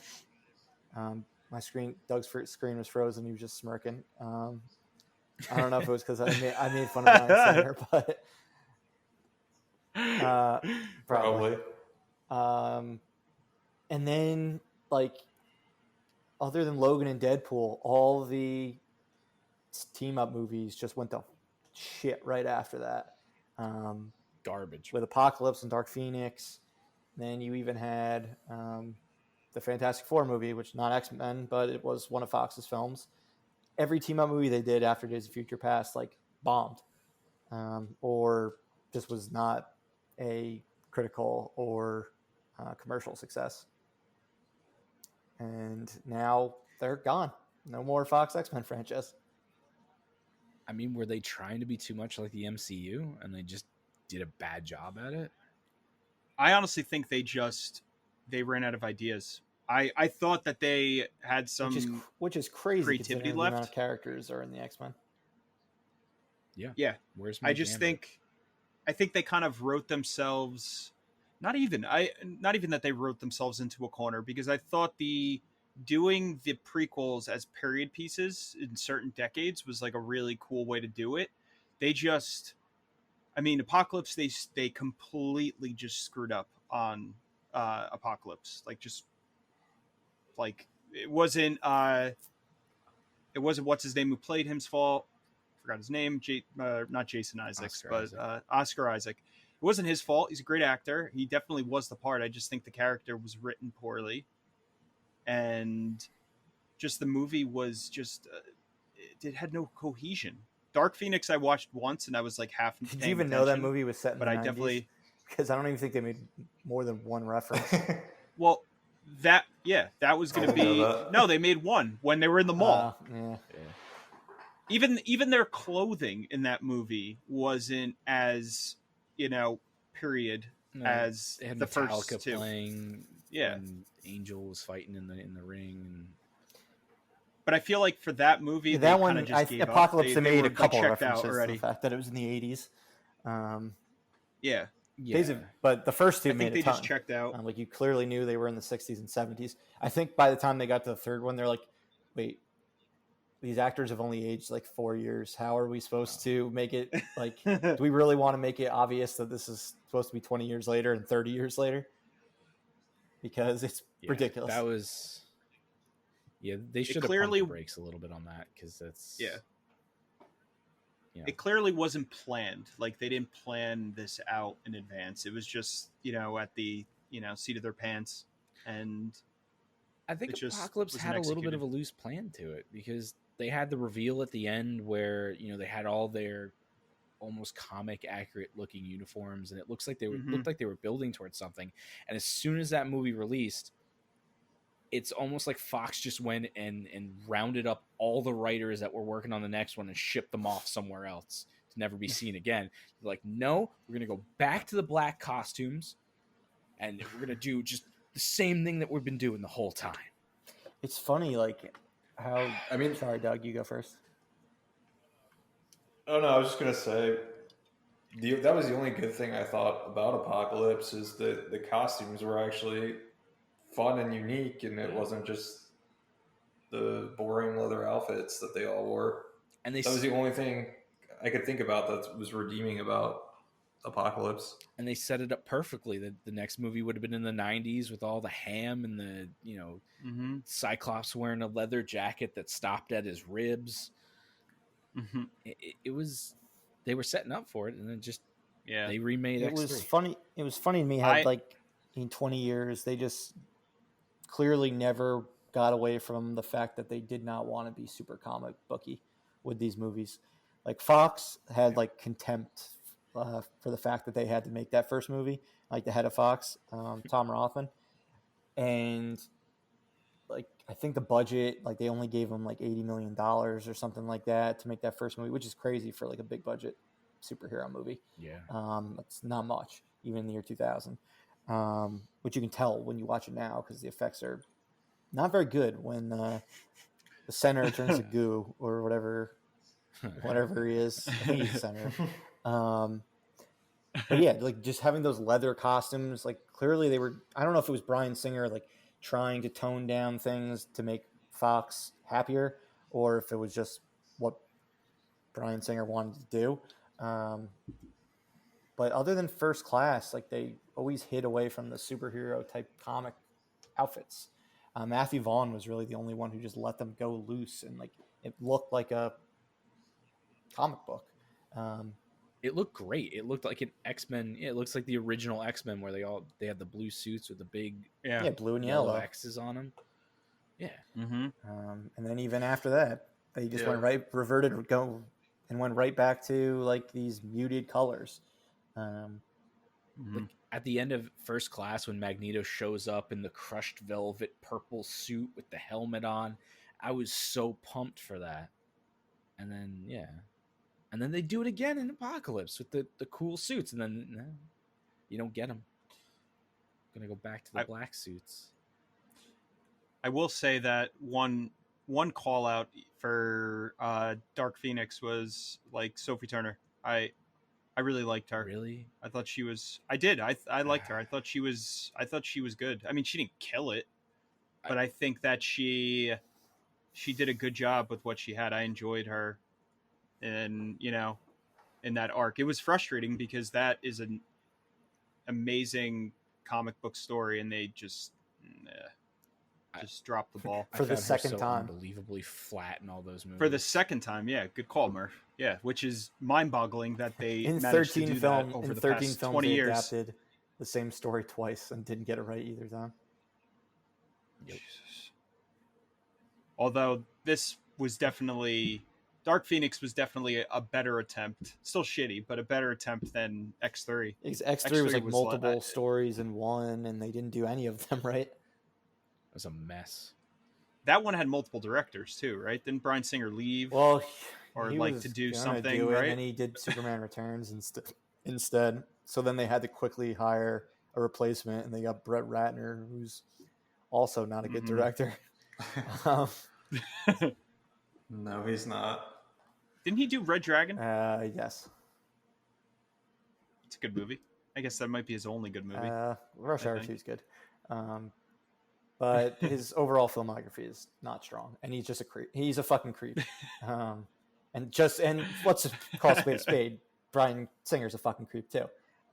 So they've done a very bad job when it came to hiring directors for the first 10 years of the franchise.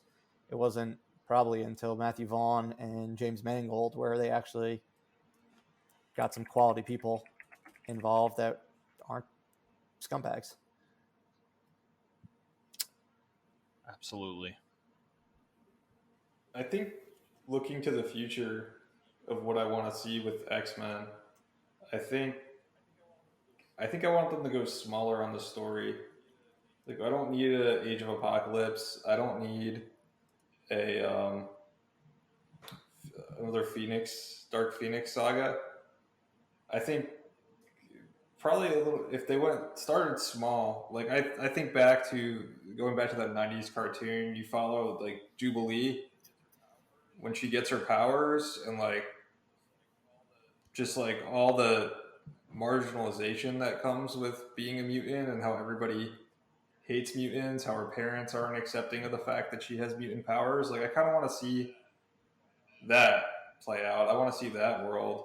I'm like, let's start there and then kind of build up to something rather than maybe this big Magneto Professor X battle for humanity. Yeah, their smaller, more intimate stories were definitely the better ones on film that didn't deal with world-ending type situations, where it just dealt with getting this girl to Canada or just taking down a Yakuza mob in Japan or whatever they were.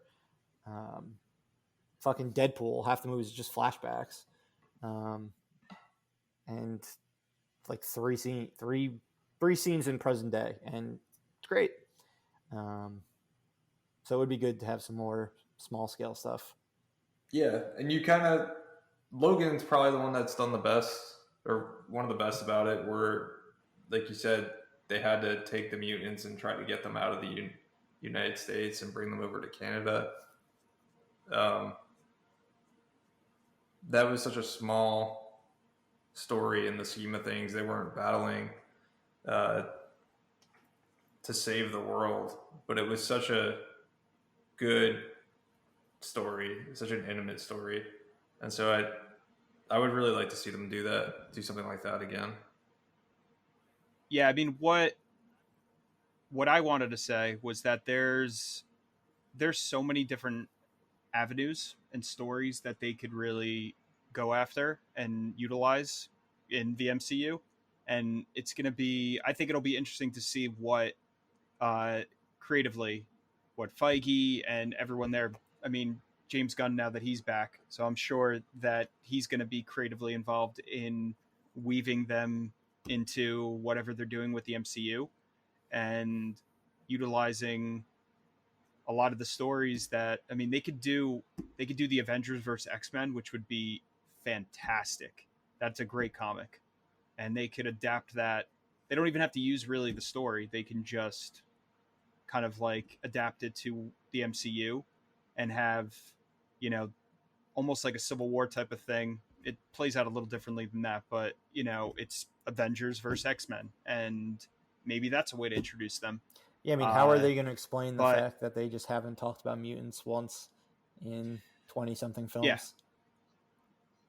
Well, I know Doug was saying he wants to see more of, you know, of the mutants, like how they're affected, you know, by their families and, you know, their peers, and how they're looked at as, you know, these outcasts. Also, second point, why are mutants, are they going to be looked at it like frowned upon? Like, the superheroes in the Avengers movies are loved, so it's just going to be the fact that they're born that way that's going to be the problem.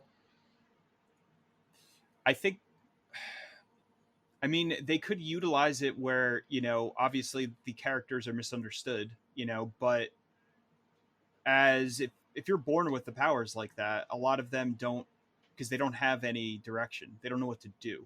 They don't know how to handle these powers, you know, that they have. I feel like if that was a real thing, you know, and you had these powers like that, like, you would kind of be like, you know, a little in the woods, you know, and confused. So maybe that's a way that they can introduce like the first handful of X-Men. And I wouldn't introduce the X-Men that we've seen. I would do completely different X-Men that we haven't seen. Don't do Wolverine, don't do Cyclops, maybe Cyclops, but do X-Men and introduce them with characters that we haven't seen on screen JP's yet. like, I want fucking Cyclops. Well, I don't think that'll work. I think you have to have some of the hallmarks. I think, leave Wolverine out. Some, because you've done Wolverine to death, but yeah, I think Wolverine, because it's a completely difficult character to do at this point. Hugh Jackman is Wolverine.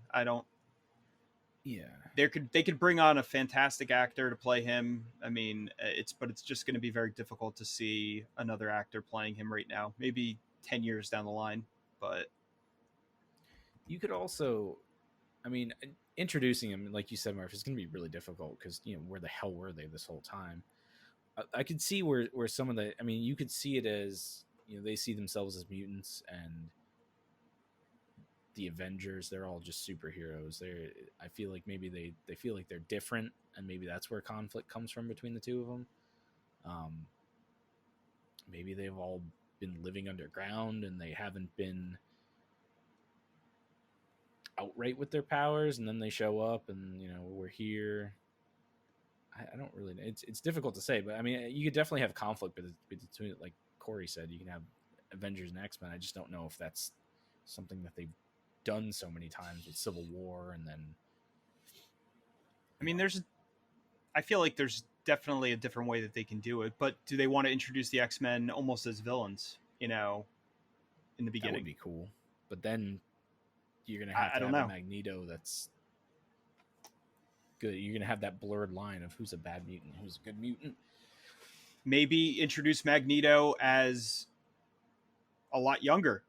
Maybe have him be, a younger character, almost like how Tom Holland's Spider-Man, like he was younger. Why not like flip it on its side like that and do like a super young Magneto in the MCU? I don't know. I feel like they need to do stuff like that, kind of shake things up. They cannot do anything remotely the same as what Fox did, which I feel like was safe. I think they have to do something creatively different. Well, I'm wondering if they do say, because there is the option of doing another universe, and that's just introduce the multiverse. There's another universe. Then you don't have to deal with explaining all of this crap that they've set up, that we have all these questions. The other thing, if they keep them in the same universe, isn't Scarlet Witch Magneto's daughter? Yep. So is Quicksilver. He's dead. Yep. So would they keep that? Where she's like, oh, hey, Dad. I mean, they never mentioned it, so they could They wouldn't be able to have the young Magneto then. Yeah, I mean, they could just not use that, that story piece. I mean, people would probably be pissed, but I honestly, why not? Why does it have to be exactly the same? I mean, take bits and pieces of the stories that are out there and have them they've been doing that already. Do something a little bit different. I don't know. They don't have to be tied down to the comics like that much, I think. Let the creative, fancy people, come up with cool stories. I think it might be neat. So if they did their own universe, I think it might be neat for Marvel to do something they don't typically do and just have reoccurring villains. Because they've gotten rid of almost all the villains that they've ever had. Mm. And if you have 3 or 4 villains of the X-Men, like Magneto, and then I don't know any of the other bad. I mean, you got Mystique, and all the other B-list villains, I guess, that they have. Yeah, I can't think of anybody. The Sentinels are cool, but there's the vampire guy. Oh, Morbius. Yeah, Jared Leto. Yeah. Jared Leto. And set it in a world that's chaotic and weird and unlike what the world is in Avengers, where it's more of a modern day thing. Set it in a universe that's torn and awful, and there's Sentinels running around everywhere trying to scrape up mutants. You could do it that way, sort of a darker, more dystopian type world. You could even give them all their weird tech where they have, the flying ships and all that stuff. And Professor X has got a floating chair. Make it not based in reality. Make it based in a completely different world. And then maybe you do a crossover where it's a multi-universe thing, and some of the X-Men end up coming into the... Do we really need more heroes in the MCU? Do we really need X-Men in it? Probably not. No. At least not in my mind. There's too many goody two-shoes in the Marvel universe. There's not enough really villains to necessitate more people. I mean, to your point, Marvel keeps killing off all the good villains. Yeah. Get a villain that's... Michael B. Jordan dying in Black Panther was like, what are you doing? You guys had created this amazing villain. Jake Gyllenhaal was the one that I was so sad to see go, because Jake Gyllenhaal could have been such a good recurring villain against their Spider-Man. I guess Sony Spider-Man, but really the MCU Spider-Man. Yeah, keep a villain that comes back. I mean, that's kind of what comic books are all about, right? Cheesy crap where the same villain keeps showing up all over and over again. Stop killing them. As long as they're not like Thanos. Like if Thanos keeps showing back up, then you got a problem. Correct me if I'm wrong, but Marvel they made it very clear that they're not going to be using the X-Men like anytime soon, right? Like they don't have any intention to do it in the current phase. Probably Or the I think maybe they already announced all their Not Phase the 4 ones they're stuff. doing now. I don't think Yeah. we get it till Phase 6 probably. My understanding is 4 and 5, Phase 4 and 5 are both going to be pretty quick. What are they doing? So Blade's Phase I 5, believe right? so. Blade's probably Yeah. gonna be its own thing, right? I would hope Yeah, that's what I'm hoping for too. Because set in the universe, but its own kind I of don't even want contained it set thing. in the universe, man. I feel like they could do it that way, have it set in the same They universe, could. but I mean, yeah, but And Blade and X-Men really kind of kicked off this current superhero craze. I mean, other than there was Mhm. the Batman movies before that, but then kind of everything that followed Batman in the 90s were kind of pulp hero series that bombed or steal some just shitty DC Mhm. comics. But Marvel really took the reins with Blade and X-Men. So I remember seeing Blade in theaters and just being so pumped about look that at how movie. dark that movie was. Oh. I mean, that movie is fantastic still. Second one's good too. Second one is amazing. yeah, but it's crazy to think like the first X-Men came out 8 years before the MCU like kicked off. Yeah, Very I would have thought it was more. feels like a longer time because we Feels were like in forever middle ago. school when X-Men came out and in college when Mhm. Iron Man came out. Yeah, Yeah, they kind of set the template for things. What do you think they did right with the first one? I would say Less casting ham. was what they did right. Yeah. And Yeah. the and Casting- the casting wasn't it's perfect, less hammy, but they did really well with the most important characters. yes, for sure. I think even though the special effects were lacking, I think that the way that they portrayed the action and how the X-Men lived in that world and the fights were pretty awesome. Like the one that comes to mind is Sabretooth and Wolverine when they're in Canada, like on that street. Like that it's ridiculous, but and probably doesn't look as good anymore.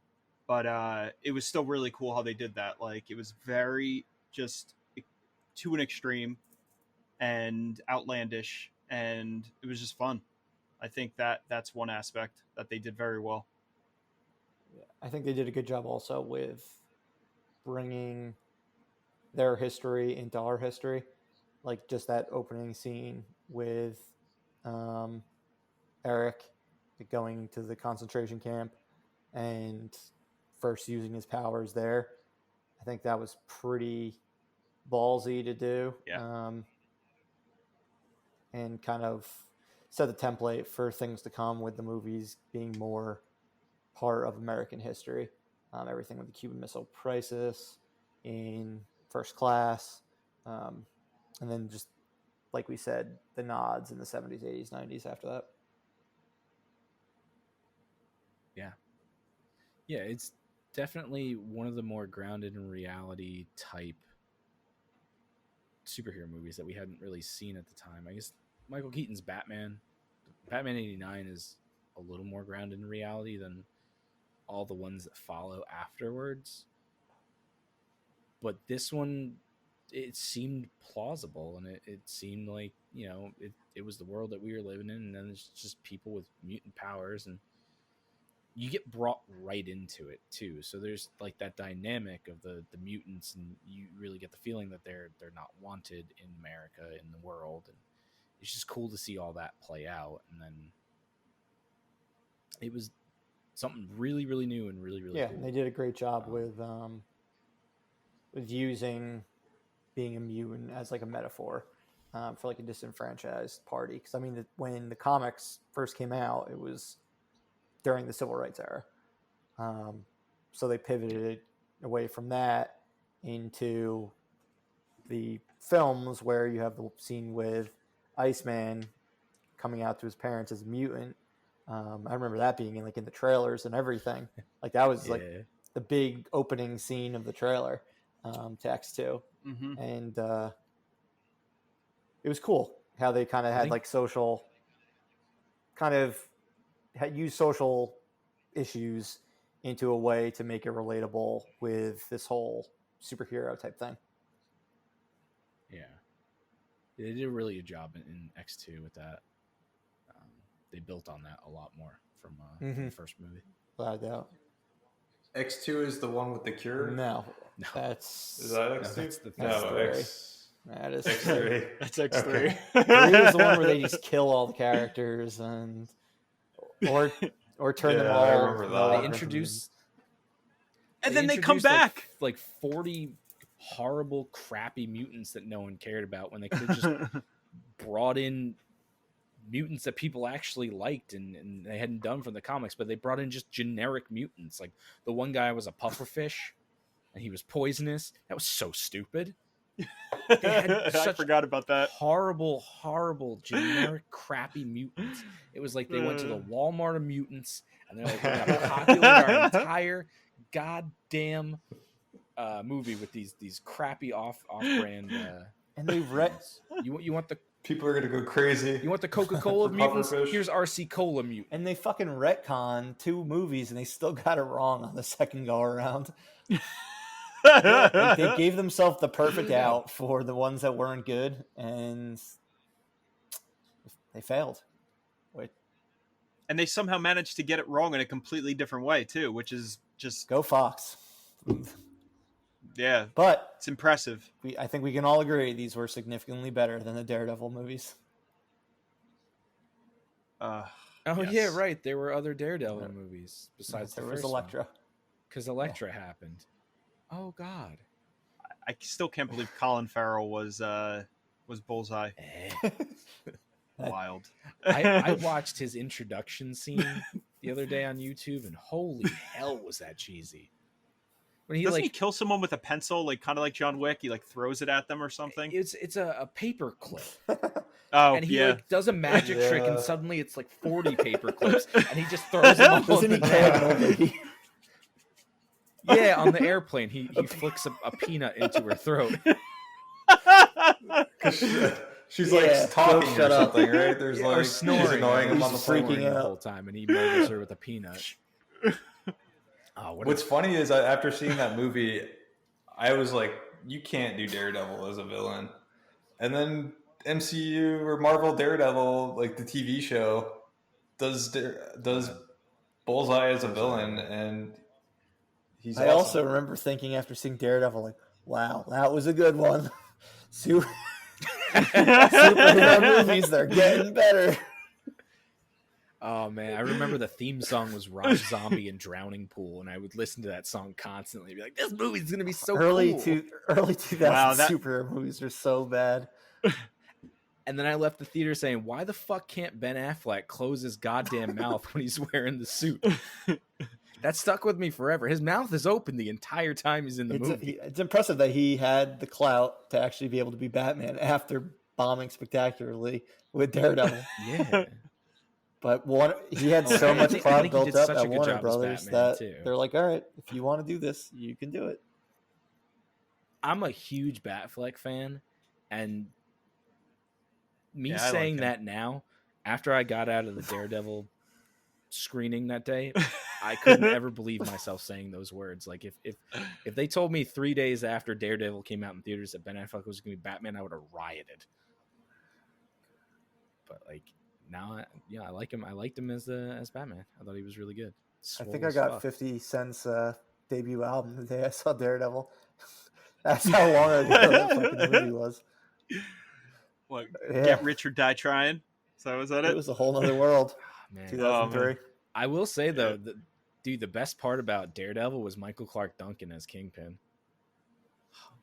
What Rest about of Bring Me to his Life by peace. Evanescence? Oh That Lord! Well, remember Didn't that they scene? play that in the middle of the movie, and it was like they a, had multiple Evanescence songs in that movie. Yeah, It was like a well, music that- video, right? It was like a montage of them like training I don't know. or something. There's like no- that. Yeah, well, that was the Elektra. Elektra loses her father, who Yep. was played by And then what's his she's name like- and from Mr. Deeds. She's got the size on the rooftop, and she's stabbing. And it's stuff supposed to be supposed to be super dark and moody and emotional and like bring me to life. No, but Like- the schoolyard fight scene dance, whatever the heck that was. Oh my god! I On the don't seesaw. remember that.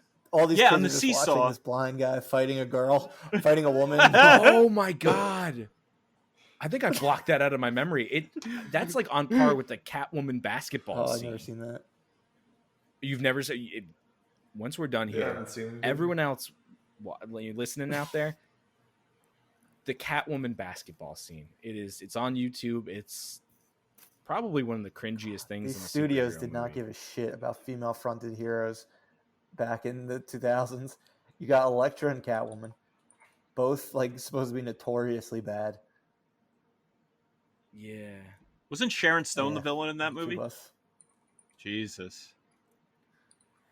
Ah. Dude, I mean, you can't make Catwoman a hero either. I mean, it just doesn't work. Yeah, it's Halle Berry and Benjamin Bratt playing basketball.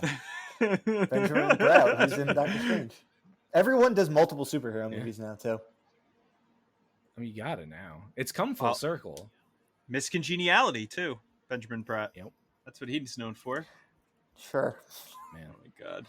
but yeah, you are right. It has He's- come full circle. I mean, once Michael Keaton portrayed a villain in the MCU, it was like okay.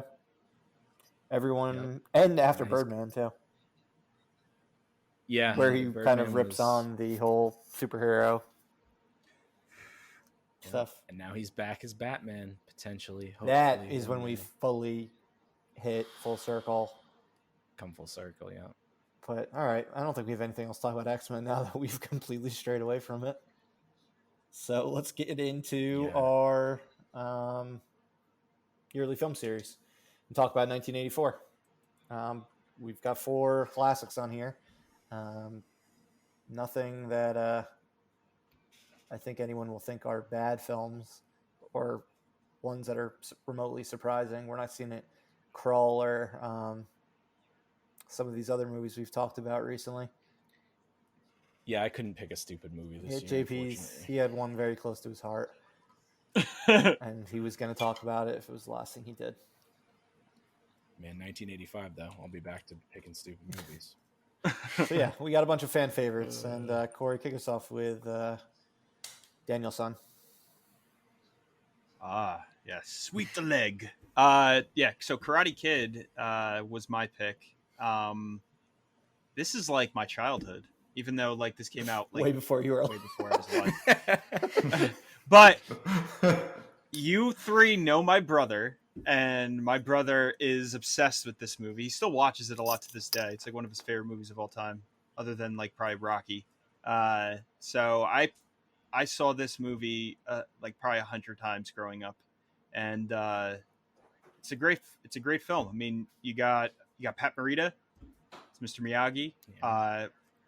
a very very young Ralph Macchio. I mean, I don't even know if he was 18 at this point. He might have been, but very young. And it was kind of like really unique for the time. I feel like, I mean, it dealt with a lot of issues and a lot of things that you never really saw in movies. It felt very much like a teen drama that you would see in the 80s, but it took it in like a very unique direction.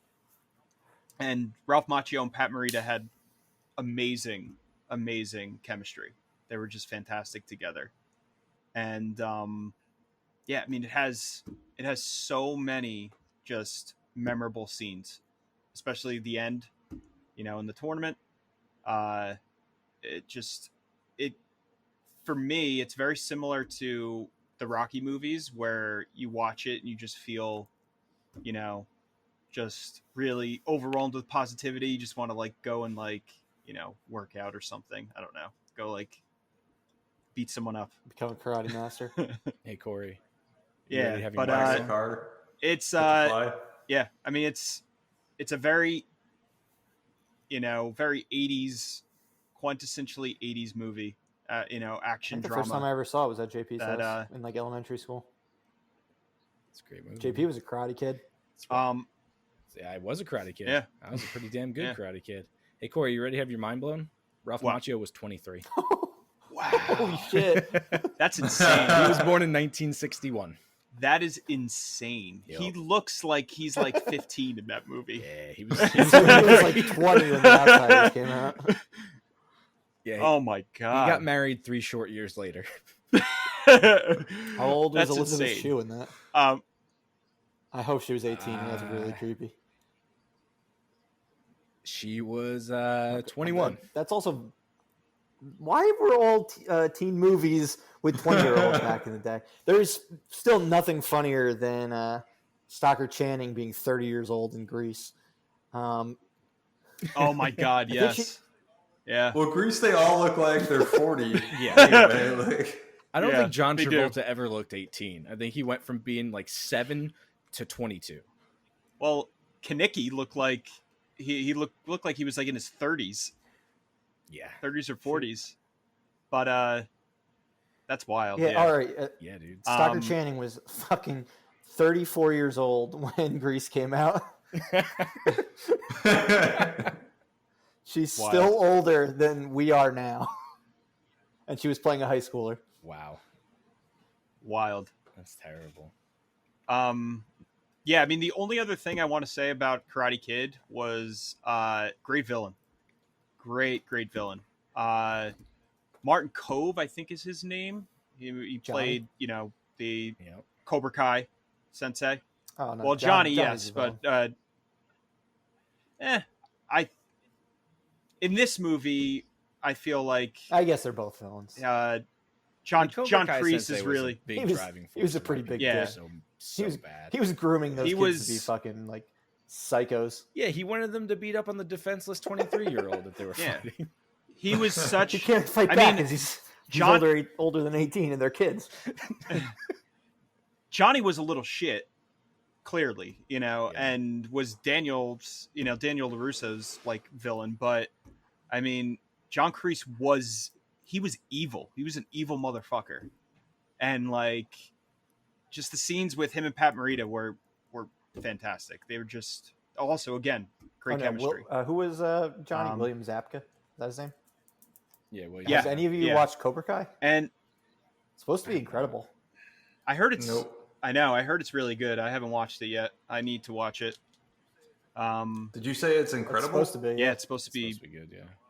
It's supposed to be Oh, really, wow. really good. I Yeah. didn't realize it was getting that much praise. Yep. It's gonna move to Netflix, right? Didn't Yeah, it's Netflix pick moving it up? from YouTube to a bigger streaming platform. I don't remember which one. Okay. But We used yeah. to, I mean that. we used to mock Karate Kid in our house a lot growing up, doing Why? Taekwondo and stuff. Because we'd like when I was 6 or 7, I would see him doing the crane stance and be like, I would just kick him in the chest and he'd fall down. It wouldn't be that difficult to do. I mean, it's not like a good move. It's just silly. Like when you're a kid, you want to try and do it, and then you realize I'm gonna get my ass kicked if I pick that foot up off the ground like that. I was a Mm. white belt in karate. I quit after one day. Oh yeah. I feel like when I was a kid, I just tried lots of things and stopped after the first time doing them. I'm like, that's not for me. I feel like I was a green belt. I put a solid 10 Maybe. years in, man. Yeah, My first degree. you are the black belt. Karate Kid. All right, Doug, let's hear what you have to say about a holiday classic. So I picked a real Christmas movie after that garbage movie we were talking about last week. Oh, Doug. You want to start Oh, this don't again? you dare. Don't you dare. I went with Gremlins. Just a fun movie. A little bit racist with the Chinatown purchase of Gizmo. It kind of seems a The little 80s were like pretty racist as a whole when it came to I didn't know that was a Mainstream stereotype movies. that you can get a gremlin from Chinatown. but a fun movie, a fun like friendship with the ET. Like Gizmo's kind of like an ET in the way that the little kid befriends him, and then it kind of goes wildly out of control when he can't follow two very simple rules, which is don't feed it after midnight and don't get it wet.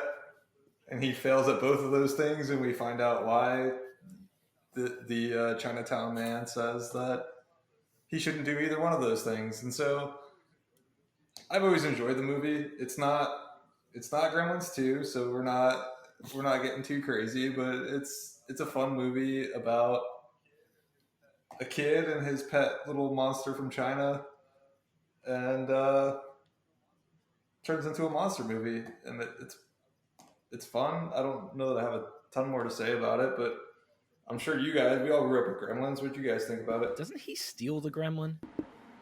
Doesn't the guy not sell it to him and he takes it anyway or something like that? It's been a long time since I've seen this Why movie. do they I all feel turn? It's been a little... I don't remember. So... Well, he gets it wet and then it multiplies. He gets it wet first yeah. and they duplicate. Yeah, so then And he's the got a multiple bunch of ones little... are evil. He gets a bunch of little gizmos, and then they take little eat... shits. They eat some food after midnight and they turn evil. Yeah. But Gizmo, like, for whatever reason, didn't get to the food, so he stays pure. Stays good. And- Pure and innocent. And adorable. So getting them wet multiplies them. Them eating becomes evil. Yes. Fantastic. And then one of them becomes And I a have to scientist. imagine that they sold a ton of Gizmo dolls. Oh, yeah. I'm pretty this sure I movie. owned one, yeah. I mean, Yeah, so did I. it was I definitely owned Furby one. was essentially Gizmo. It was like a Yo, for rip off of it. Those things are demonic. The batteries will die and they will still talk to you. Yeah. Yep. And it probably recorded almost everything you said and transmitted it back to wherever went it back was made. To China. Probably. Trump's gonna ban it like I don't- TikTok. No more Furbies. Yo, if Furbies are listening to us, I want them banned too, man. I don't really remember much about the original Gremlins. For whatever reason, the one that I watched a lot when I was a kid was the second one, where Oh, yeah. it took place in the mall. I don't even know Wasn't why. it in an I office, just, or was office it a mall complex or something? office in an complex? office Yeah, complex. it was an office complex. Yeah, but I don't know why. I just always gravitated towards The that one. first Gremlins was fairly violent, if I I mean, remember. it was Yeah. one of the movies Yep. responsible for the PG-13. Is that in Temple of Doom? It was The same Yeah. year. yeah. It was, I'm pretty sure I saw Gremlins 2 before I saw Gremlins 1. So I didn't remember 2 being in an office complex. I'm assuming that was just like, we're going to do this on the cheap. No, because they have the laboratory. Oh, where yeah, they create, now I remember. they create the great goblins or the gremlins. Yep. Oh my god! I just, like, I'm sure that'll be Just my movie remember- for whatever year it is. We could probably talk about that. Did you when it ever comes see? oh man! Did you guys ever that see movie. Small Soldiers? It was essentially the same director. The same director Yes. trying to do like a very similar premise, like all over again, but with nowhere near the amount of success. It was very similar to Ivan Reitman with Ghostbusters and Evolution. It was like that exact Yeah. type of situation. Well, they turned down the violence in Small Soldiers. It was still like like mildly violent. yeah, I think I don't Phil think anyone Hartman gets like dies, though, fucked up right? pretty badly. yeah, he does. I forgot he was the dad in that. I had Yeah, those toys I had too. the Tommy Lee Jones character. Whoever It directed was that? Joe Dante, the director of Gremlins. It was the director of Yeah. Gremlins. Get himself, yeah. Between Gremlins and Small Soldiers, I'm saying, guy can push Yeah. merchandise. That he can. I'm sure Gremlins sold a ton of merch. I think and Spielberg produced both of those. There you go. Yeah, I mean, Gremlins was a good movie. I always forget that it takes place during Christmas, but that, Because according a to big the part of the rules on the movie. internet now, anything that takes place around Christmas is a Christmas movie. yeah, I I don't don't either. buy into that. I don't drink that Kool-Aid. But Gremlins is a Christmas movie. No. Gizmo's a Christmas present. Like, it's a Christmas movie. Oh, right. The dad buys him the Gremlin. Yeah. Right. Yeah. Okay. From In Chinatown. Yeah, Chinatown, I thought the from the kid store. goes and buys it, and then he steals it. I'm thinking of a No, different it's a movie. gift. Instead of a dog, you got him this, like... Yeah, this I don't know horrifying what... invasive species. They never tell you what Gizmo is, but I'm assuming he's some sort of, like, demon creature. Probably. I'm assuming he's a gremlin. That's true. That's a good assumption. Yeah. All right, JP. Yeah. Who are you gonna call? My favorite movie ever, Ghostbusters. Man, I absolutely love this movie, and I probably, between my parents and me, have spent about over $1,000 on Ghostbusters shit in my life.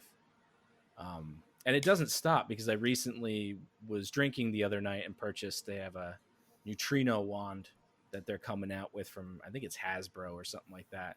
So I said, it's only $100. I'll just buy that too. So now I got a neutrino wand coming, building the proton pack. Yeah, you built 4 proton When packs. when are you buying an Ecto 1, JP? A working one. As soon as I find the right car, and I'll build the whole thing myself.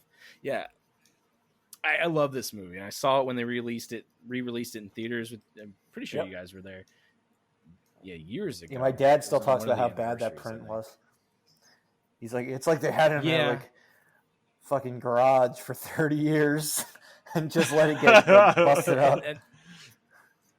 And there's some very serious issues you see with some of the special effects. Like all the stuff that they added to Dana Barrett's building is all superimposed over the top. So when you see them on the big screen, the cars driving through the gargoyles, you can see the cars slightly transparent behind all the gargoyles and stuff like that. But it's still, I mean, for the time, it's amazing. It's probably what the first big budget comedy movie, because it must have had like, I don't know much about the budget, but it looks like it's over the top for a comedy movie in terms of special effects. And yeah, it was when the like, comedy and movies just- started it to have like looks- these like high concept action elements to them. Yeah, and it's not one stupid joke after the other. It's just constant humor, and it's more humor in the characters. There's just so much to it. Every time I watch it, I find something else that I haven't seen in years, and just everything about it was so cool. Just the concept is cool. The proton packs are cool. The uniforms are cool. All 4 Ghostbusters have something completely different that they bring to the table, and they're fun to watch, and they're fun to watch interact. And Janine's great, and Rick Moranis is fantastic in it. And it's just one of those timeless movies that I can go back and watch any time I want to laugh, and I will laugh every single time. And yeah, like I said, it's led to a lot of money being spent on merchandise, a lot of stupid time being spent building props. Yeah, you and built us hanging 4 stuff up on proton the walls. packs. Did indeed, and She we built did. all the uniforms together too. And man, I have all the parts for a 1-to-1 scale replica of it that I bought over like the first couple years of having a job, because it's what you do, I guess. You have disposable income. And I got a little shrine on my wall behind me. I got the Spirit of Halloween proton pack, and I watch it every single year around Halloween time, because it's a great, fun ghosty Oh movie. man, we were supposed to have seen the I 3rd one remember- by now. What the fuck? Yeah. Oh yeah. Yeah. Wow. I also remember going to, they had a Universal, they had the show. They had like a live action Ghostbusters show that you can go and watch. You bought tickets for the time. Wait, are you Yeah. talking about the I one got that that. was in where Twister replaced it? I don't remember where it was because I was really young when it was out, but it might. You're talking about the ride. I don't think it was. Murph? I don't think it was a Or ride. not really the ride. Yeah, it it was kind of like a show inside. I'm pretty sure Twister It was replaced it. Yeah. Yeah, you had seats, so you sat in a seat and you watched it, and it was behind a. It almost That was like they were probably behind a it. piece of I only saw it plexiglass, the 'cause I first think time I they- ever went they to projected Universal. stuff. It was gone by the time Yeah, I and went back. I remember ordering the slime pack from the gift shop and going and picking up when we were leaving, because I was a little brat. and wanted I got everything my for toys copy and of stuff like that. Ghostbusters 2 on VHS at Universal. There you go. It was Let's. just so many fun I memories. wish. What were you saying, Doug? You wish what? Oh no! I wish you guys could have gone to the last Halloween Horror Nights when they did the Ghostbusters. Man, I was gonna come down Oh. there for that because that sounded awesome. Yeah, they did the Ghostbusters haunted house, and so they just recreated scenes from the movie. I think I Yeah, sent you guys they a did. couple of of pictures, but you can't really take pictures inside. But it's super cool. They recreated the fire station and the rooftop with the Stay Puft, Marshmallow Man, and like all the iconic scenes they recreated. There was a library. It was just super cool. I saw a lot of the behind the scenes pictures of when they were setting up for those. And the sets just looked amazing. Yeah, they did a really good job. They did the containment grid right, and then it like went transparent. Is what people were saying. There were ghosts behind it or something. I don't know. We probably would have scared the crap out of me. I was just really impressed by the detail, and it just kind of felt like you were on the set, which was cool. All right, and then for my pick, I've got the first of the Freddy Krueger films, Nightmare on Elm Street. So yeah, this was a movie that I was definitely watching when I was too young. So you guys all picked these nice PG-rated 80s movies. I have the R-rated slasher flick that I was watching in elementary school. I was actually Freddy Krueger for Halloween in, I think, 4th grade, if I remember correctly. Wow. So that was like 10 years old. But yeah, I mean, the reason why I saw it was because I loved Scream, and it was the same director. It was Wes Craven.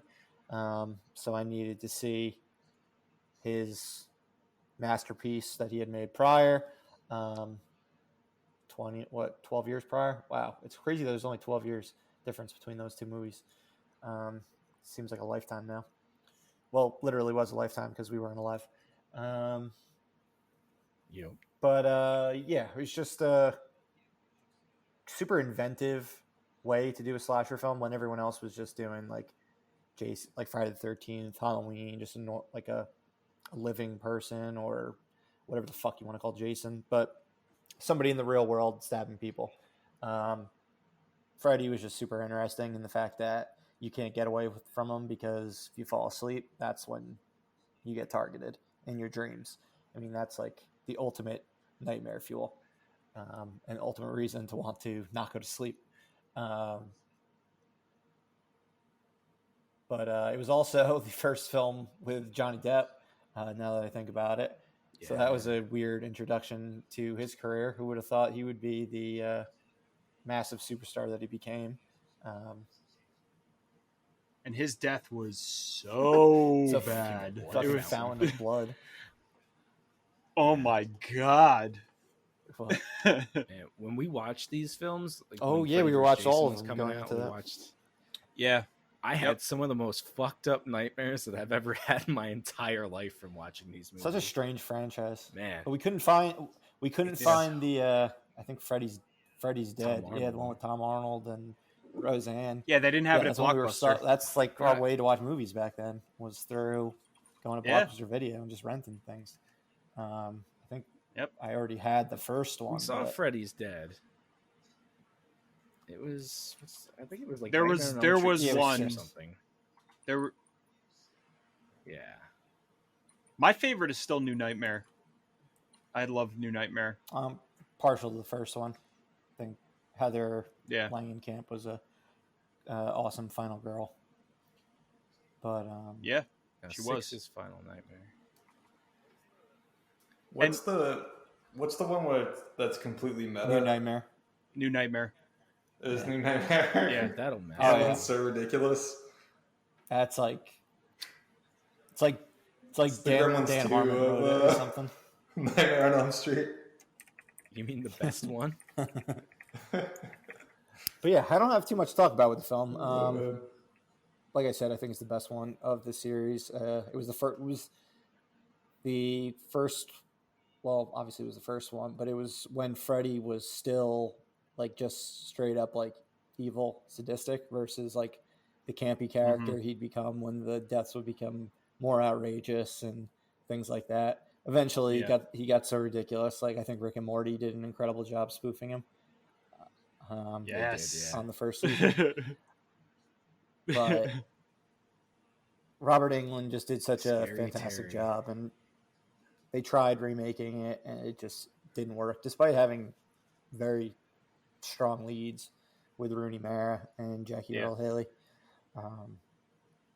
It's not something I've watched in a while, but something I would definitely like to go back and watch, maybe before like Halloween or something this year. Yeah.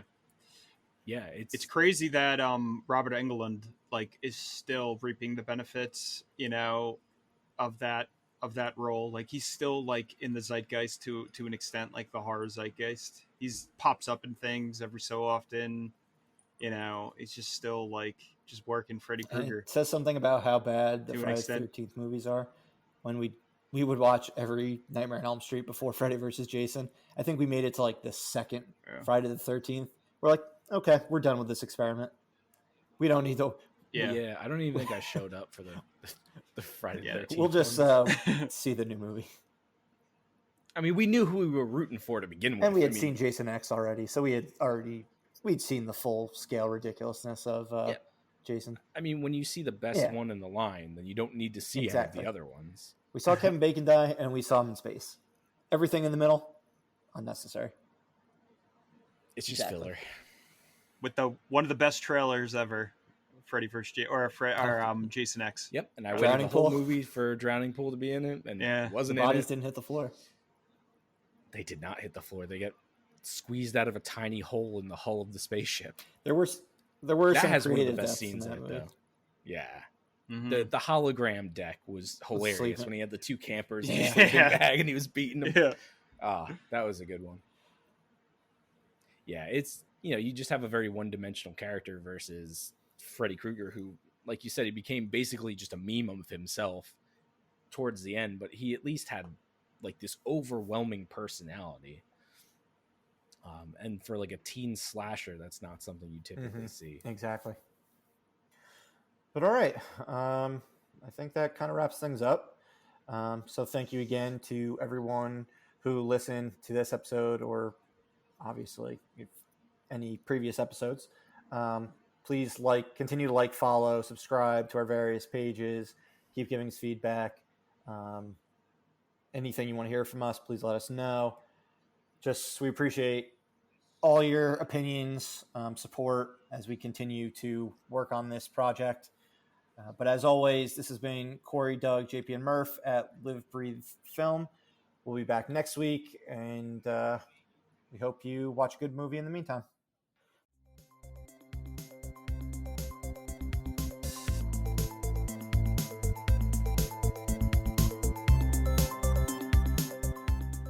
All right, so we've lost Doug since he, for some reason, cannot catch up with an 8-episode television show. And we are going to talk spoilers for the season finale of Perry Mason, season 1, which aired on HBO last night. So overall, what did you guys think? What did you think of how the case resolved itself, how the season resolved itself as a whole, things like that? Go for it, JP. I think it just did a really good job continuing the sort of the theme of dread, like not dread, but morbid, like the morbid feeling of it all, because he wins, but he doesn't really win, and she doesn't really win because she's insane now and goes off and joins the church with the fake baby that looks nothing like her. It really doesn't. Yeah. The first shot was amazing though, where they were doing the court scene, and then it breaks and it's all just a thing. Yeah, Hamilton Burger just gets up and just like that. People don't confess on the stand. Yeah, I thought that was really cool. Yeah, I mean it definitely. I liked how it ended. The season ended in. It wasn't really a very positive ending. It was very unsettling with how everything kind of ended. But what was good was that you really saw Perry Mason kind of come into, his own towards the end as a defense attorney. And, he kind of really got his footing in a lot of ways. And I think those scenes in the courtroom were probably one of the best, courtroom drama scenes I've seen in a very long time. I put it up there with Few Good Men is one, to throw it out there. Just the acting on all fronts was just fantastic, and you really didn't know really where they were going with it. It was they kind of kept you really on the edge of your seat for most of that episode. Yeah, I definitely could have seen him losing at the end. Yeah, absolutely. Which a lot of people are like, well, like older people who had either watched the old TV show or read the books or whatever, were like, what? He didn't win? Like, and he's paying people off in order to like get a deadlock? Like, that's crazy. But I mean, Yeah. it's his first case. Obviously, he will become a better defense attorney over time. And clearly, he did a good enough job since he got a mistrial out of things. Yeah. I think it would have been. I don't think it would have been realistic for her to have just straight up won the case. Yeah, no because way. that's just not No. how times were in the 1930s, based on the arguments that they both presented. I mean, Stephen Root's character did an incredible job. His DA character did an incredible job of just painting her as just like A neglected mother. They don't even like pretend Yeah. by the end that they think she's even involved in the crime. They just want to put her on trial for being a cheating housewife.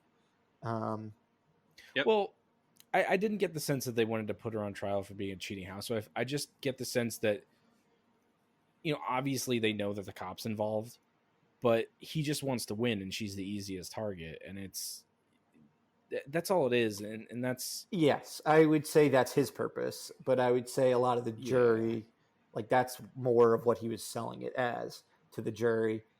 That's definitely, yeah. I mean, they had said the two people who were pro her were females, and then they paid off Shea Wiggum paid off the guy. So I think it was very much like a of its time type case. Well, yeah, that's definitely their defense for it. I just, they were just looking for the easiest out though, because they were trying to protect the guy, and it's so frustrating. And I don't like watching courtroom things like that because it's all about winning and it's never about justice. Even in watching documentaries and stuff. And you don't get like you can't. So many times, like you can't say what you want to say, or you're just gonna get like struck down by the other lawyer and the judge. So it's really frustrating, like how you can actually win, like a case. And then opening and closing arguments are like that. You can say whatever the hell you want to say. Don't stop you. And even if there's no, because you paint this, and this would be great to have Doug in here and speak to it because he's a friggin' lawyer, but you get to paint this story of what you thought happened in a convincing way to these 12 jurors that are sitting there drooling, or 13. 12. How many jurors on a case? It's an 12. odd number. Yeah. Is it 12? Oh, I guess you don't really need a tiebreaker. They're sitting there drooling and eating up whoever's the most charismatic person, painting not even the most plausible case, but the most confident case. And that's really what like Stephen Root's character was just trying to do, is just trying to paint this story of a world, this untrue story, and using, just defaming her character throughout the entire thing. And it sucks that he gets to be the last person that talks. He gets the last word is so important in these things. Yeah. It really is. But yeah, I'm glad that she got out, even though like she's doomed forever. Out of her mind. Oh yeah, she's fucked. And they even show you that they don't care anymore when they start going after the money instead of retrying her. Yep. I was really bummed out that is his buddy, that Pete. Yeah, Strickland and PI and Perry broke up. Yeah, I feel like he'll be back. I think. Well, he's going to be working with Burger and with Hamburger in the next season. Hamburger, but I like that Officer Drake is working for him now. Mm-hmm. Yeah, because I believe Strickland's the only original character at this point. Like, oh really? Like like Della, Mason, and Drake are all from the books and stuff like that, and all work together. But I believe Drake was originally a white character, so they changed that up for this, which I thought was pretty cool. His story was very interesting. Works. And then Burger, I believe it will eventually become the DA. But yeah, I think Strickland was just like a new character for this, if I'm not mistaken. I Yeah. like him a lot. I think he's a No, Yeah. he's an awesome character, and I Cool character. absolutely hope he's back. Yeah. I mean, he will be back. I think the show's a success. Like everyone, those 5 characters will definitely all be back next season, and I hope Stephen Root eventually gets what's coming to him. Yeah, I'm sure he will. Oh, he's a a great good heel. Yeah, yeah, he is. I was really satisfied with how Detective Ennis got killed. Yeah, I mean there was I thought he died in a very satisfying way. I wanted to see him get what was coming to him, though. I wanted to see him He get got exposed for it. Yeah, but he died in a very satisfying way. He got drowned by like 3 guys, yeah. 3 or 4 men. With his partner selling him out. Yep. Yeah. Yep. They definitely built the hype for the second season pretty well.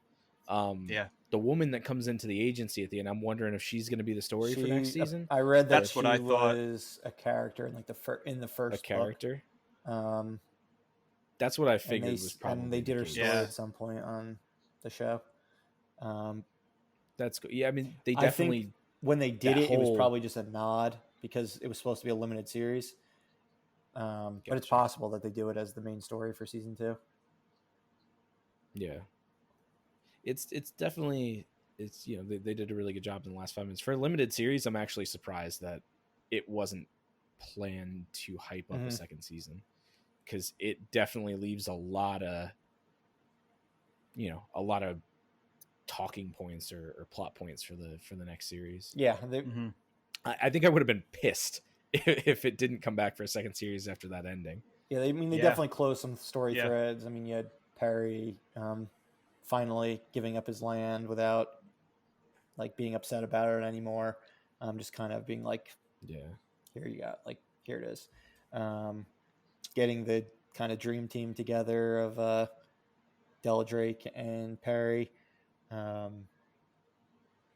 what did you guys think of the last scene on the by the water with Sister Alice?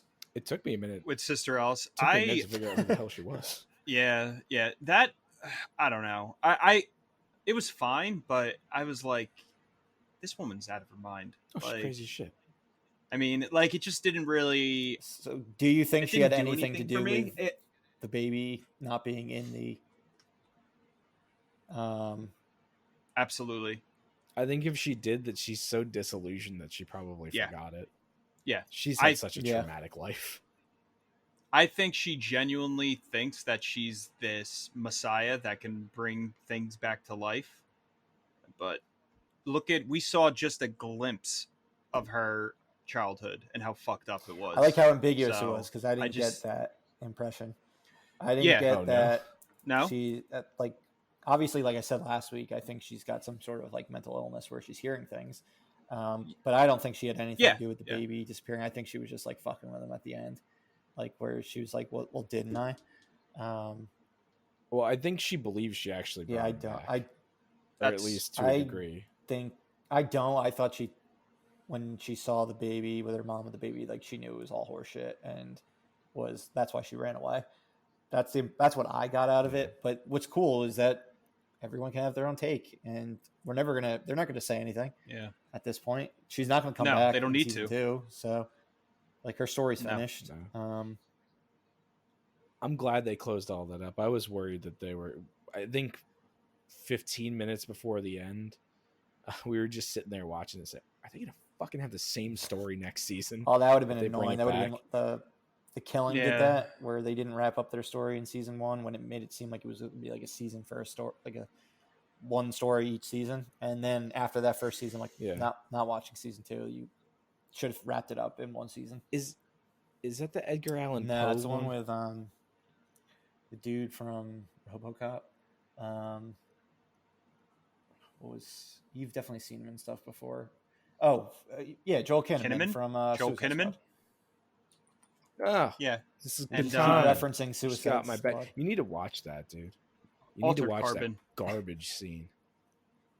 Yeah. What was that stupid show with Kevin Bacon that was about fucking Edgar Allan Poe? I don't know. Is that the one on Fox? Yeah, I think so. That was such an annoying. Yeah, the following. yeah. It was such an annoying show. I watched the first three episodes, and just it was really bad. That's a tangent for another day. Yeah, I mean, I definitely felt like the season as a whole was super satisfying. I liked how it ended, how it indirectly, I guess, set up another season. You know, even though it was supposed to just be a limited series for the time, but I really enjoyed it. The one thing that I want to say, I mean, I never really liked her, but I forgot her name, but the mother, I was always very conflicted with her character as a whole. And then after the trial ended, when she went to the mansion and like got the baby, and I was like, oh, she's gonna actually just realize and come to, be like, this isn't my baby, and like give it back and walk out. And when she didn't, I was just like, oh my god. I mean, wow. She had You were she still- had were nothing you at still that conflicted? point. She knew it wasn't her baby. Yeah. But Yeah. she essentially just adopted that kid. I was out on her. I was And out just, on her like, when she pimped her delusion- daughter out for a No, gallon I think of Corey's gasoline. talking about the other Yeah. mom. No, the The mother. other- Yeah. Oh, yeah. No, she was a fucking Looney Tune. And I liked how they took those two characters and put them in, you know, an even more just like insane situation where they're like down south in the, you know, somewhere just like preaching to a small group of people, you know, trying to get a following again, trying to do the same thing that they did or that Multiple she times, did, apparently. you know, to manipulate and peddle. And I just thought that was great because it just showed how evil Lily, Lily Sister Taylor's Alice's character. mom, yeah, and how evil and manipulative like she is, and they just kind of left it there. They left that was how they closed the loop. I thought that was really cool because she was a very interesting character, evil as shit, but just super interesting. Yeah, I mean, she definitely was a good character. Yeah, and they made her look so old in that whole series because she doesn't look that She's old. Not that old. Nope. They did a Superman.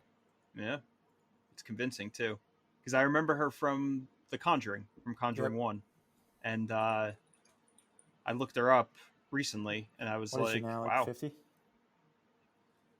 maybe. I just remember her from Say Anything back in the 80s. Mm-hmm. Yeah.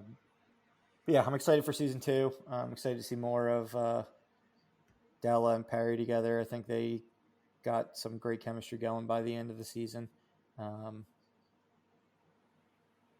Do you think there's like do they have like a romance? I mean, Is there a romantic? a No, lesbian she's- on the show. she's a I mean, I lesbian. don't know. I know she is. I know she I- is, but I hope So, not. I That would wonder- be pretty bad for the character if they do that.